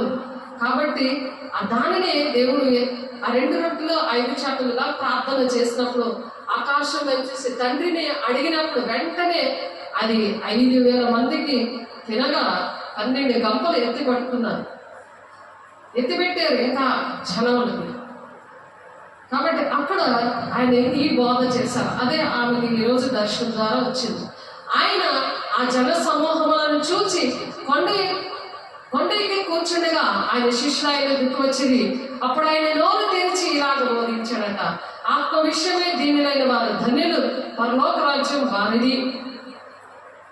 దుఃఖపడి వారు ధన్యులు, వారు ఓదార్చబడుదురు. ఏ దుఃఖము రావాలి? శరీరానుసారమైన దుఃఖము మరణానికి దారి తీస్తుందని రోమా 8:5-6-7 ఉంది. వారు ధర్మశాస్త్రం లోబడ నేరలు. ఇది చాలా సార్లు చెప్పడం జరిగింది ఈ మాటలు. కాబట్టి దుఃఖపడి వారు ధన్యులు. ఎవరి కోసం దుఃఖం రావాలి? ఆత్మవశ్యమై దుఃఖం రావాలి. ఆత్మానుసారమైన దుఃఖం. అయ్యో నా దేశం పాడైపోతుంది, అయ్యో ప్రపంచంతో పాడైపోతుంది, ఇదిగో సార్వత్రిక సంఘం పాడైపోతుంది, సంఘంలో సాతాను దూరి వ్యాపారంగా చేస్తున్నాడు, అది దొంగల గుహగా తయారైంది, మనుషులు కల్పించిన పద్ధతులు దైవోపదేశాలు వ్యర్థమైన ఆరాధన చేస్తున్నారు, వారు పెదవులతో కనపరుస్తున్నారు కానీ హృదయం దూరంగా ఉంది. ఎందుకంటే ప్రేమ లేదు. దేవుడు నమ్ముకున్న పేరు, నువ్వు జీవిస్తున్నావు అనే పేరు మాత్రమే కానీ నువ్వు మృదుడమే అని చెప్తున్నారు. ప్రకటన 3:3 ఆత్మ సంగములతో చెప్పుచున్న మాట చెవిగలవాడు వినుడుగాక అని సంగములతో చెప్తున్నాడు దేవుడు. ప్రకటన 2:3. కాబట్టి అలాంటి విషయాల్లో దేవుడు దుఃఖపడమంటున్నాడు. దుఃఖపడేవారు ధన్యులు. ఏ శరీరానుసారమైన దుఃఖం అంతా కూడా పోతుంది. ఆత్మానుసారమైన దుఃఖం ఎప్పుడైతే మనం పడతామో, ఇటువంటి విషయాల్లో మనం దేవుని పిల్లల విషయంలో బాధ్యత వహిస్తామో అప్పుడు శరీరానుసారమైన దుఃఖం రాదు. ఎందుకంటే ఊహించి వాటికంటే అత్యధికంగా నేను దీవిస్తానంటున్నాడు. మొదట నీతిని రాజ్యాన్ని మీరు వెతకండి, ఇలాగా నీ పరలోకం తెలుసు నీకు ఏది కావాలి. ఆ విధంగా నన్ను దేవుడు సాక్షిగా నిలబెట్టాడు. దుఃఖపడు వారు ధన్యులు, వారు ఓదార్చబడుదురు. సాత్వికులు ధన్యులు, వారు భూలోకాలు స్వతంత్రించుకుందురు. నీతి కొరకు ఆకలి దప్పులు గలవారు ధన్యులు, వారు తృప్తిపరచబడుదురు. కనికరము గలవారు ధన్యులు, వారు కనికరము పొందుదురు. హృదయ శుద్ధి గలవారు ధన్యులు, వారు దేవుని చూచెదరు. ఆ హృదయం అనేది శుద్ధిగా ఉంటే దేవుని చూస్తారన్నమాట. పాలు తాగే పిల్లలు వాళ్ళు శుద్ధిగా ఉంటారు. వాళ్ళకి తెలియలేనప్పుడు వాళ్ళు ఏం చేస్తున్నారో తెలియదు కాబట్టి క్షమించే ప్రభువా అని మేము అడుగుతాం. కాబట్టి వాళ్ళు తాగి పడుకున్నా సరే దేవుడు కనబడతాడు. దేవుడు కొన్ని కార్యాలు చేస్తారు. అక్కడ నుండి వాళ్ళు ఏంటంటే దేవుడి బిడ్డలుగా నిలబడుకోవాలి. జీవితాంతము కూడా తప్పులు చేస్తే వాళ్ళతో ఇంకా మాట్లాడు. అటువంటి వారి కోసం కూడా ప్రార్థన చేయకూడదు. అటువంటి వారి కోసం కూడా స్వస్థతలు చేయకూడదు. అందుకనే మత్తయి 7:21 తండ్రి చిత్తాన్ని నెరవేర్చిన వాళ్ళే దేవుని రాజ్యానికి వెళతారు అని అనగానే, అదేంటి ప్రభా, నీ నామంలో మేము దయ్యాలు వెళ్ళగొట్టలేదా, అద్భుత కార్యాలు మేము చేయలేదా, నీ నామంలో మేము ప్రవచించలేదా అంటే నిన్ను ఒక పాత్రగా అక్కడ వాడుకున్నాడే కానీ నువ్వెవరో దేవుడికి తెలియదు. అక్రమం చివరిలో పొండి అని అన్నాడు అంతే. ఎందుకంటే ఆయన నామాన్ని నీ మహిమ కోసం వాడుకున్నాం. దేవుడి మహిమ కోసం వాడాలనుకుంటే వాళ్ళకి సరిచేసి దిద్దుబాటు చేయించి అప్పుడు వాళ్ళకి ప్రార్థన చేయాలి. వాళ్ళు ఇంకా తప్పు చేస్తుంటే, కావాలని చేస్తుంటే, అన్నీ తెలిసింది తప్పు చేస్తుంటే పిల్లలు లేని మనం ఎలా కొడతాము, తిడతాము. ఒరే నీకు అన్నీ చదువు కదా, ఎందుకు రాయలేదు, ఎందుకు అంత నిర్లక్ష్యంగా ఉన్నావు, ఎందుకు చదవలేదు అని కొడతారు పిల్లలు. ఎందుకు కొడతారు? నీకు ఎన్నిసార్లు తెలిసినా ఎందుకు రావు అనేసి ఎందుకు చెప్తారు? ఎందుకు అటు సైడ్ వెళ్ళొద్దంటే అక్కడికే నువ్వు వెళ్తున్నావు అని ఎందుకు పిల్లల విషయంలో అంతగా బాధపడతారు? అలాగే దేవుని పిల్లలుగా కూడా మనం దేవుని పేరుని యూజ్ చేసుకోకూడదు. అలా వ్యర్థంగా ఆయన నామాన్ని ఉచ్చరించకూడదు అని ఉంది వాక్యం. కాబట్టి వ్యర్థంగా ఆయన పేరుని మనం వాడుకోకూడదు. అందుకే వాళ్ళు దొంగలుగా చేశారు. దేవుని ఇవ్వాల్సింది ఇవ్వకుండా, దేవునికి ఇష్టంగా నడవకుండా, అలాగా అక్కడే ఆయనకు కోపం వచ్చి అన్ని కూడా తిరగదోసేసాడు యెరూషలేము మందిరంలో. అందుకే యెరూషలేము మందిరం కోసం ప్రార్థన చేయండి, అది ఎప్పుడు కూడా క్షేమంగా ఉండాలని చెప్తున్నారు. మందిరం అంటే దేవుని మందిరం. యెరూషలేము అని అంటే దేవుని యొక్క మందిరం, దేవుని సన్నిధి ఉన్న ప్లేస్. కాబట్టి హృదయ శుద్ధి గల వారు ధన్యులు, వారు దేవుని చూచెదరు. సమాధాన పరచువారు ధన్యులు, వారు దేవుని కుమారులు అనబడదురు. నీతి నిమిత్తం హింసించబడిన వారు ధన్యులు, పరలోక రాజ్యం వారిది. నా నిమిత్తము జనులు మిమ్మల్ని నిందించి హింసించి మీ మీద అబద్ధముగా చెడ్డ మాటలల్లా పలుకున్నప్పుడు మీరు ధన్యులు. సంతోషించి ఆనందించండి, పరలోకమందు మీ ఫలము అధికమగును. ఈలాగున మీరు మీకు పూర్వమందుండిన ప్రవక్తల్లో అలా ముందు కూడా అలాగే ప్రవక్తలు హింసించారు. మీరు లోకమునకు ఉప్పై ఉన్నారు. అందుకే ఉప్పు నిస్సారమైతే అది దేని వల్ల సారం పొందుతుంది. మనం ఉప్పుగా ఉండాలి. ఒక రుచికరమైన మాటలు, రుచికరమైన పనులు, దేవునికి ఇష్టమైన పనులు చేయాలి. అది బయట పారవేయబడి మనుషుల చేత తొక్కబట్టేకే కానీ మరి దేనికి కూడా పనికిరాదు. ఏంటంటే నిస్సారంగా ఉంటే, అంటే దేవునికి ఇష్టంగా నడవకపోతే, దేవునికి ఇష్టమైన మాటలు చేయకపోతే అది మనుషులు తొక్కేస్తారట, బయట పారేస్తారట. అది మనుషుల చేత తొక్కబట్టకే కానీ దేనికి పనికి రాకుండా ఆ విధంగా మనము ఉండకూడదు. అందుకే పాముల వల్ల వివేకంగా, పావురముల వల్ల నిష్కపటంగా ఉండాలి. పందుల మధ్య వృక్షాలు జల్లద్దు అంటారు. పందులు ఏం చేస్తాయి? వాటికి ఆహారం కావాలి. వాటికి ఏ ఆహారం కావాలి? నిషిద్ధమైన ఆహారం కావాలి పందికి. కాబట్టి అక్కడ నుండి సైలెంట్గా వేసి వెళ్ళిపోయాడు. సమాజ మందిరంలో ఆయన కోసం యెషయా ప్రవచనం ఒకసారి ఇక్కడ జరిగింది. ఈ ప్రవచనం యెషయా 53వ అధ్యాయం ఇక్కడ ఆయన సమాజ మందిరంలో వాక్యం చదువుతున్నప్పుడు ఈ ప్రవచనం ఇక్కడ నెరవేరింది అనగానే అందరూ లేచిపోయి ఆయన్ని బట్టలాగా చింపేసి ఆయన్ని పర్వతం మీద తోసేద్దాం అనుకుంటారు. ఆయన నెమ్మదిగా తప్పించుకొని వెళ్ళిపోతాడు. ఆయన అలా పందుల మధ్య ముత్యాలు జల్లితే తొక్కు చీల్చేస్తాయి. వాళ్ళకి ఇష్టమైన మాటలే పలకాలి. కాబట్టి దేవుడు ఎంత ఆయన చేసి మనకు 3.5 సంవత్సరాలు కూడా ఎలాగ నడవాలని చెప్పారు. కాబట్టి మీరు లోకమునకు వెలుగై ఉన్నారు. ఆయన వెలుగై ఉండి చూపించాడు. మనల్ని కూడా వెలుగుగా చేయడానికే ఈ సమాధి నుండి వెలుగు ఎందుకు వచ్చిందంటే కారణం అది. అక్కడ కాపలా పెట్టారు కదా రోమా ప్రభుత్వం. ఆయన 3వ రోజున లెగిస్తాడనే విషయము సీల్ కూడా వేసేసిన పెద్ద బండరాయి తొలగించిన ఆ సీల్ లేదు, ఆ బండరాయి లేదు, అందులో నుంచి ఆయన వెలుగుతో వచ్చేసాడు. ఇదిగో ఇలా వచ్చేసాడు. అలాగ మనము ఉండాలి. ఆయన నాకు వెలుగుగా ఉండాలి. ఆ వెలుగే ఈరోజు దేవుడి బిడ్డకి చూపించారు. అందులో కాంతికి మనుషులు దీపం వెలిగించి కొంచెం కింద పెడతారట. ఆ వెలుగు ప్రకాశించినప్పుడు ఆమె భూదిగంధంలోకి సాక్షిగా ఉండాలి. మనల్ని కూడా వెలిగించాడు. అనేక మంది భూలోకంలో అందరినీ కూడా వెలిగించారు. అది మంచం కింద పెట్టకపోకూడదు. ఎందుకంటే మీరు లోకానికి వెలిగి ఉన్నారు. కొండ మీద నుండి పట్టణం మరిగి ఉండలేదు. కొండ మీద ఉంటే పట్టణం లైట్ హౌస్ ఉంటుంది. అది గోడలంతా ఎలాగైతే లైట్ ఇస్తుందో అలాగా మనము దేశానికి, ప్రపంచానికి, ప్రతి ఒక్కరు కూడా మేలుకరంగా, శాంతికరంగా ఉండాలని మనం ప్రార్థన చేయాలి, యాచనలు చేయాలని ఉంది. తిమోతి గారు చెప్తారు, తిమోతి పత్రికలో ఉంది. మన సంపూర్ణమైన భక్తి, మాన్యతైన భక్తి కలిగి ఉంది. మనుషులందరి కోసం, రాజుల కోసం మీరు యాచనలు చేయండి, ప్రార్థనలు చేయండి, విజ్ఞాపనలు చేయండి. అందరూ బాగుండాలని దేవుని నాకు పొందుకున్నవారు దేవుని బిడ్డలందరూ కూడా అలా ప్రయాసపడాలి. ఎందుకంటే మీరు నెమ్మదిగా సుఖంగా బ్రతకాలంటే అది దేవుని దృష్టికి అనుకూలమైనది. అలా మనం దేవుని దృష్టికి అనుకూలంగా ఉన్నామా లేదని చెక్ చేసుకోవాలి. మనుషులు ఏం చేస్తారట, ఈ దీపము వెలిగించి కొంచెం కింద పెట్టరు, కానీ ఇంట నుండి వారికి అందరికీ వెలిగించుడిగా దీపస్తంభం మీద పెడతారు. అదే ఇప్పుడు యూట్యూబ్ పరిచర్య అలాగా వెళ్తుంది. అందరూ వినాలి, అందరికీ తెలియాలి, అందరూ దేవుని రాజ్యంలో ఉండాలి. అందరూ కూడా మేలుకరంగా, శాంతియుతంగా, సుఖశాంతులతో, ఆశీర్వాదకరంగా ఉండాలి.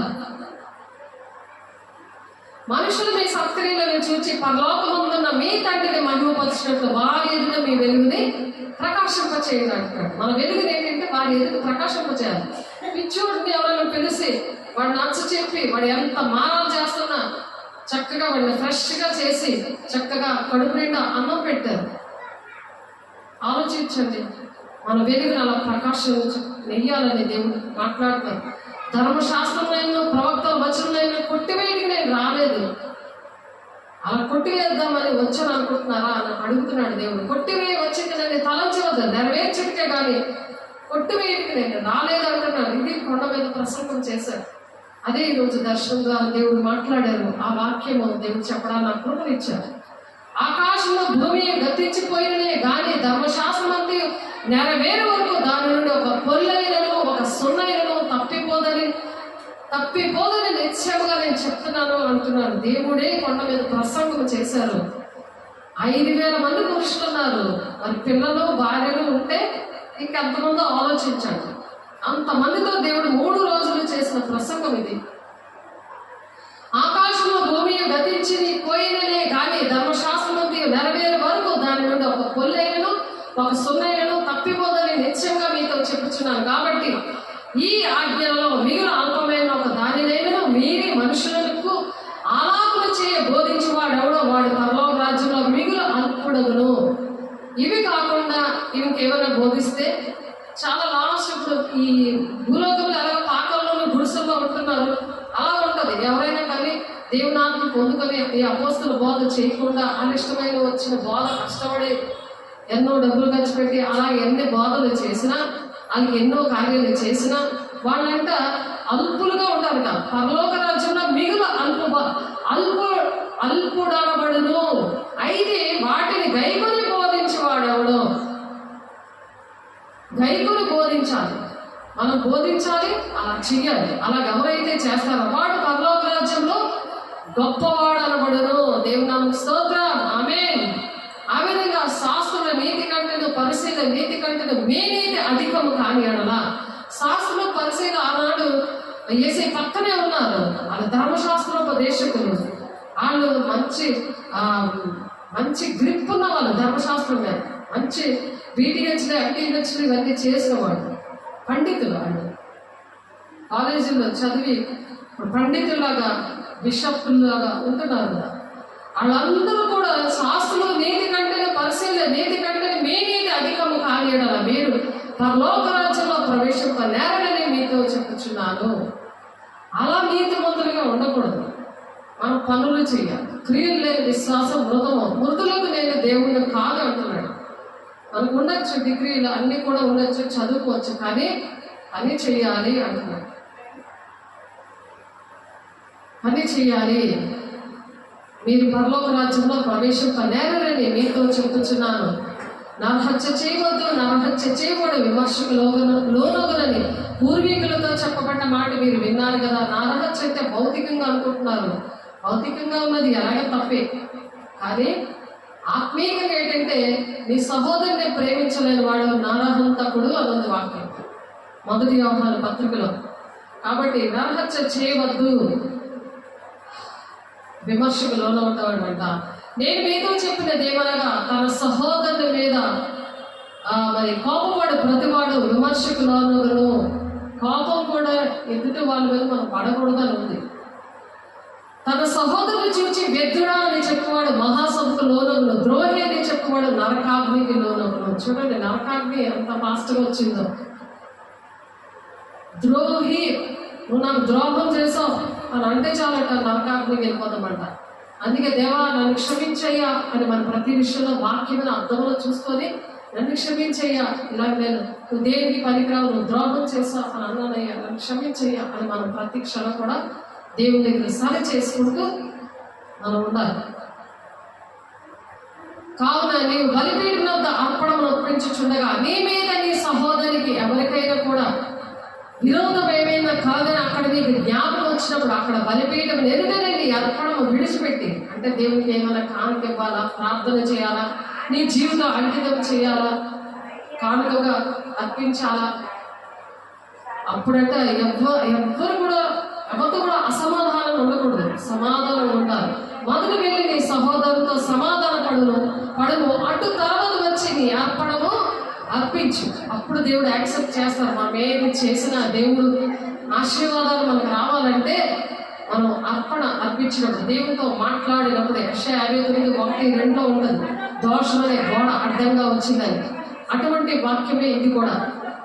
నీ ప్రతివాదితో నీవు త్రోవలో ఉండగానే త్వరగా వారితో సమాధాన పడుము. లేనేడు ఒకవేళ ఆ ప్రతివాదిని న్యాయాధిపతికి అప్పగించును, న్యాయాధిపతి నేను బండ్రోతకు అప్పగించును, అంతటి నువ్వు చెరసాలలో వేయబడదువు. అంటే బెయిల్ చెల్లించే వరకు అక్కడ నుండి నీవు వెలుపలికి రాలేరని నేను నిశ్చయంగా చెప్పుచున్నాను. వ్యభిచారం చేయవద్దని చెప్పబడిన మాట మీరు విన్నారు కదా. నేను మీతో చెప్పినది ఏమనగా, ఒక స్త్రీని మోహపు చూపుతో చూచు ప్రతివాడు అప్పుడే తన హృదయములో ఆమెతో వ్యభిచారం చేసిన వాడును. ఇది దేవుడు యొక్క లెక్క. కాబట్టి మామూలుగా వ్యభిచారం చేస్తేనే అనుకుంటారు, కానీ మరి సెల్ ఫోన్లో అస్తమాటికి చూస్తుంటారు. కాబట్టి నీ కుడి కన్ను నిన్ను అభ్యంతరపడించిన ఎడల దాని పెరిగి నీ అద్దరుండి పారివేయను. నీ దేహం అంతే నరకంలో పడవేయబడకుండా నీ అవయవంలో ఒకటి నశించిందా నీకు ప్రయోజనకరము కదా.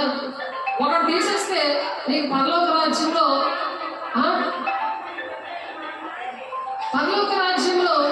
నీకు పరలోక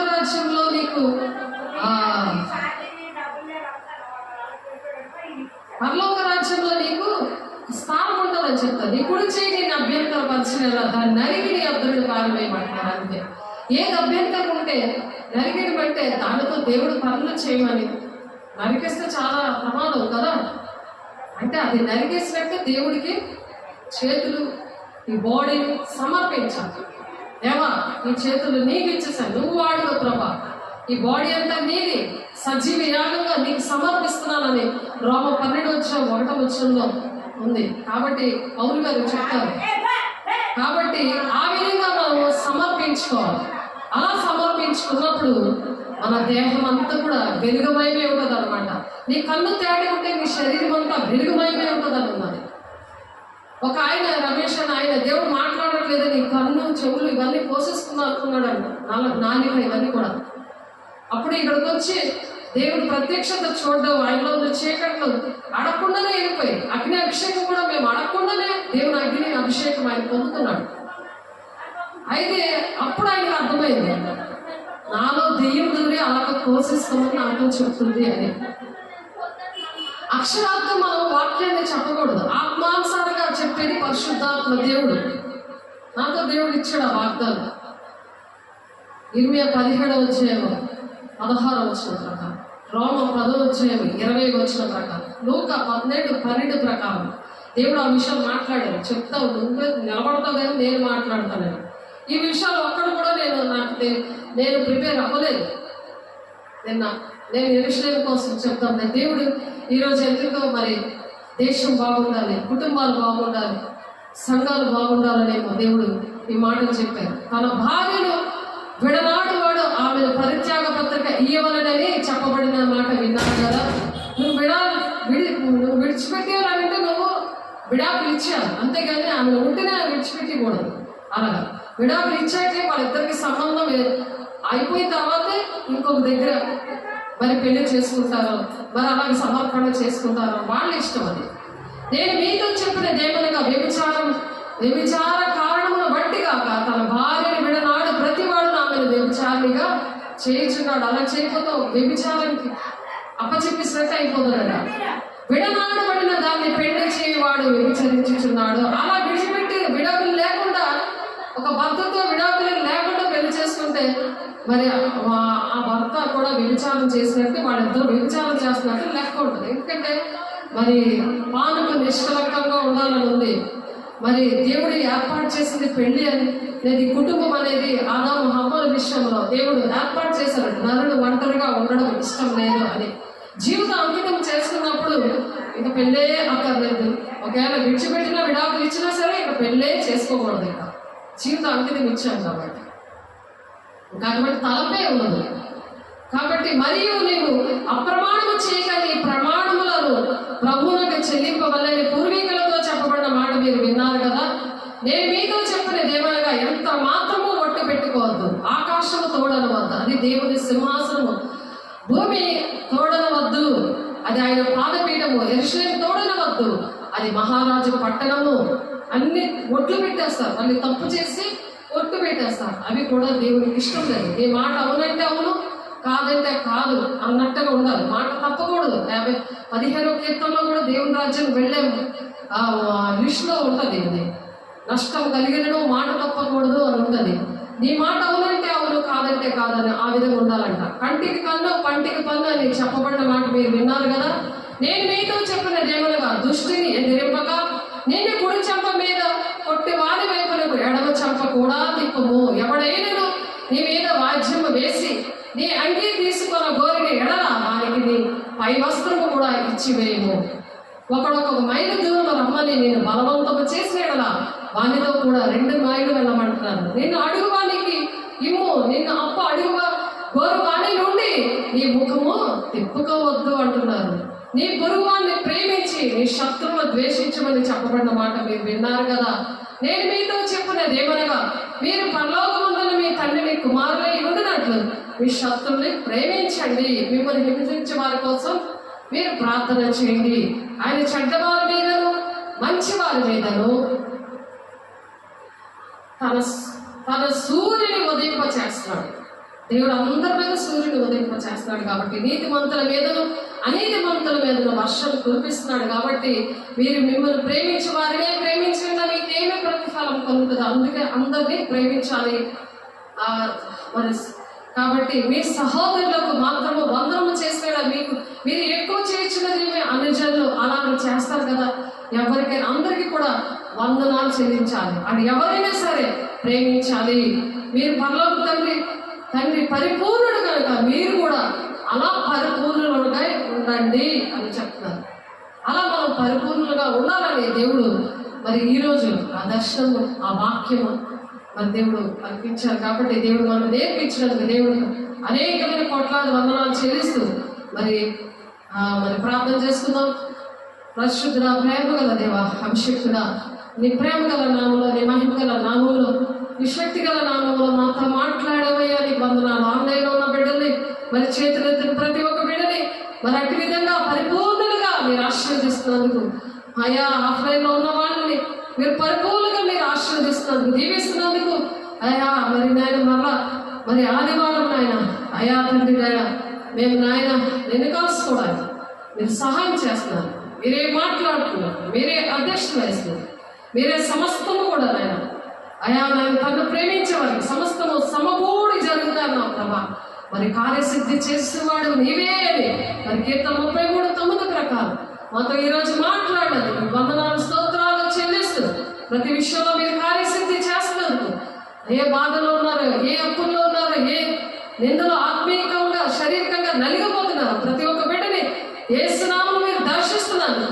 ఆటంకపరిచిన ప్రతి దురాత్మ శక్తులారా ప్రతి ఒక్క గృహములో నుంచి యేసునామములో విడుదల ప్రకటిస్తున్నాను. నజరేయుడైన యేసునామములో అయ్యా మీరే మీ సాక్షిగా మమ్మల్ని ప్రతి ఒక్కరిని నిలబెట్టుకుంటాను. వందనాలు స్తోత్రాలు చెల్లిస్తూ యేసయ్య పరిశుద్ధ నామములో బ్రతిమలాడి వేడుకుంటున్నాము తండ్రి.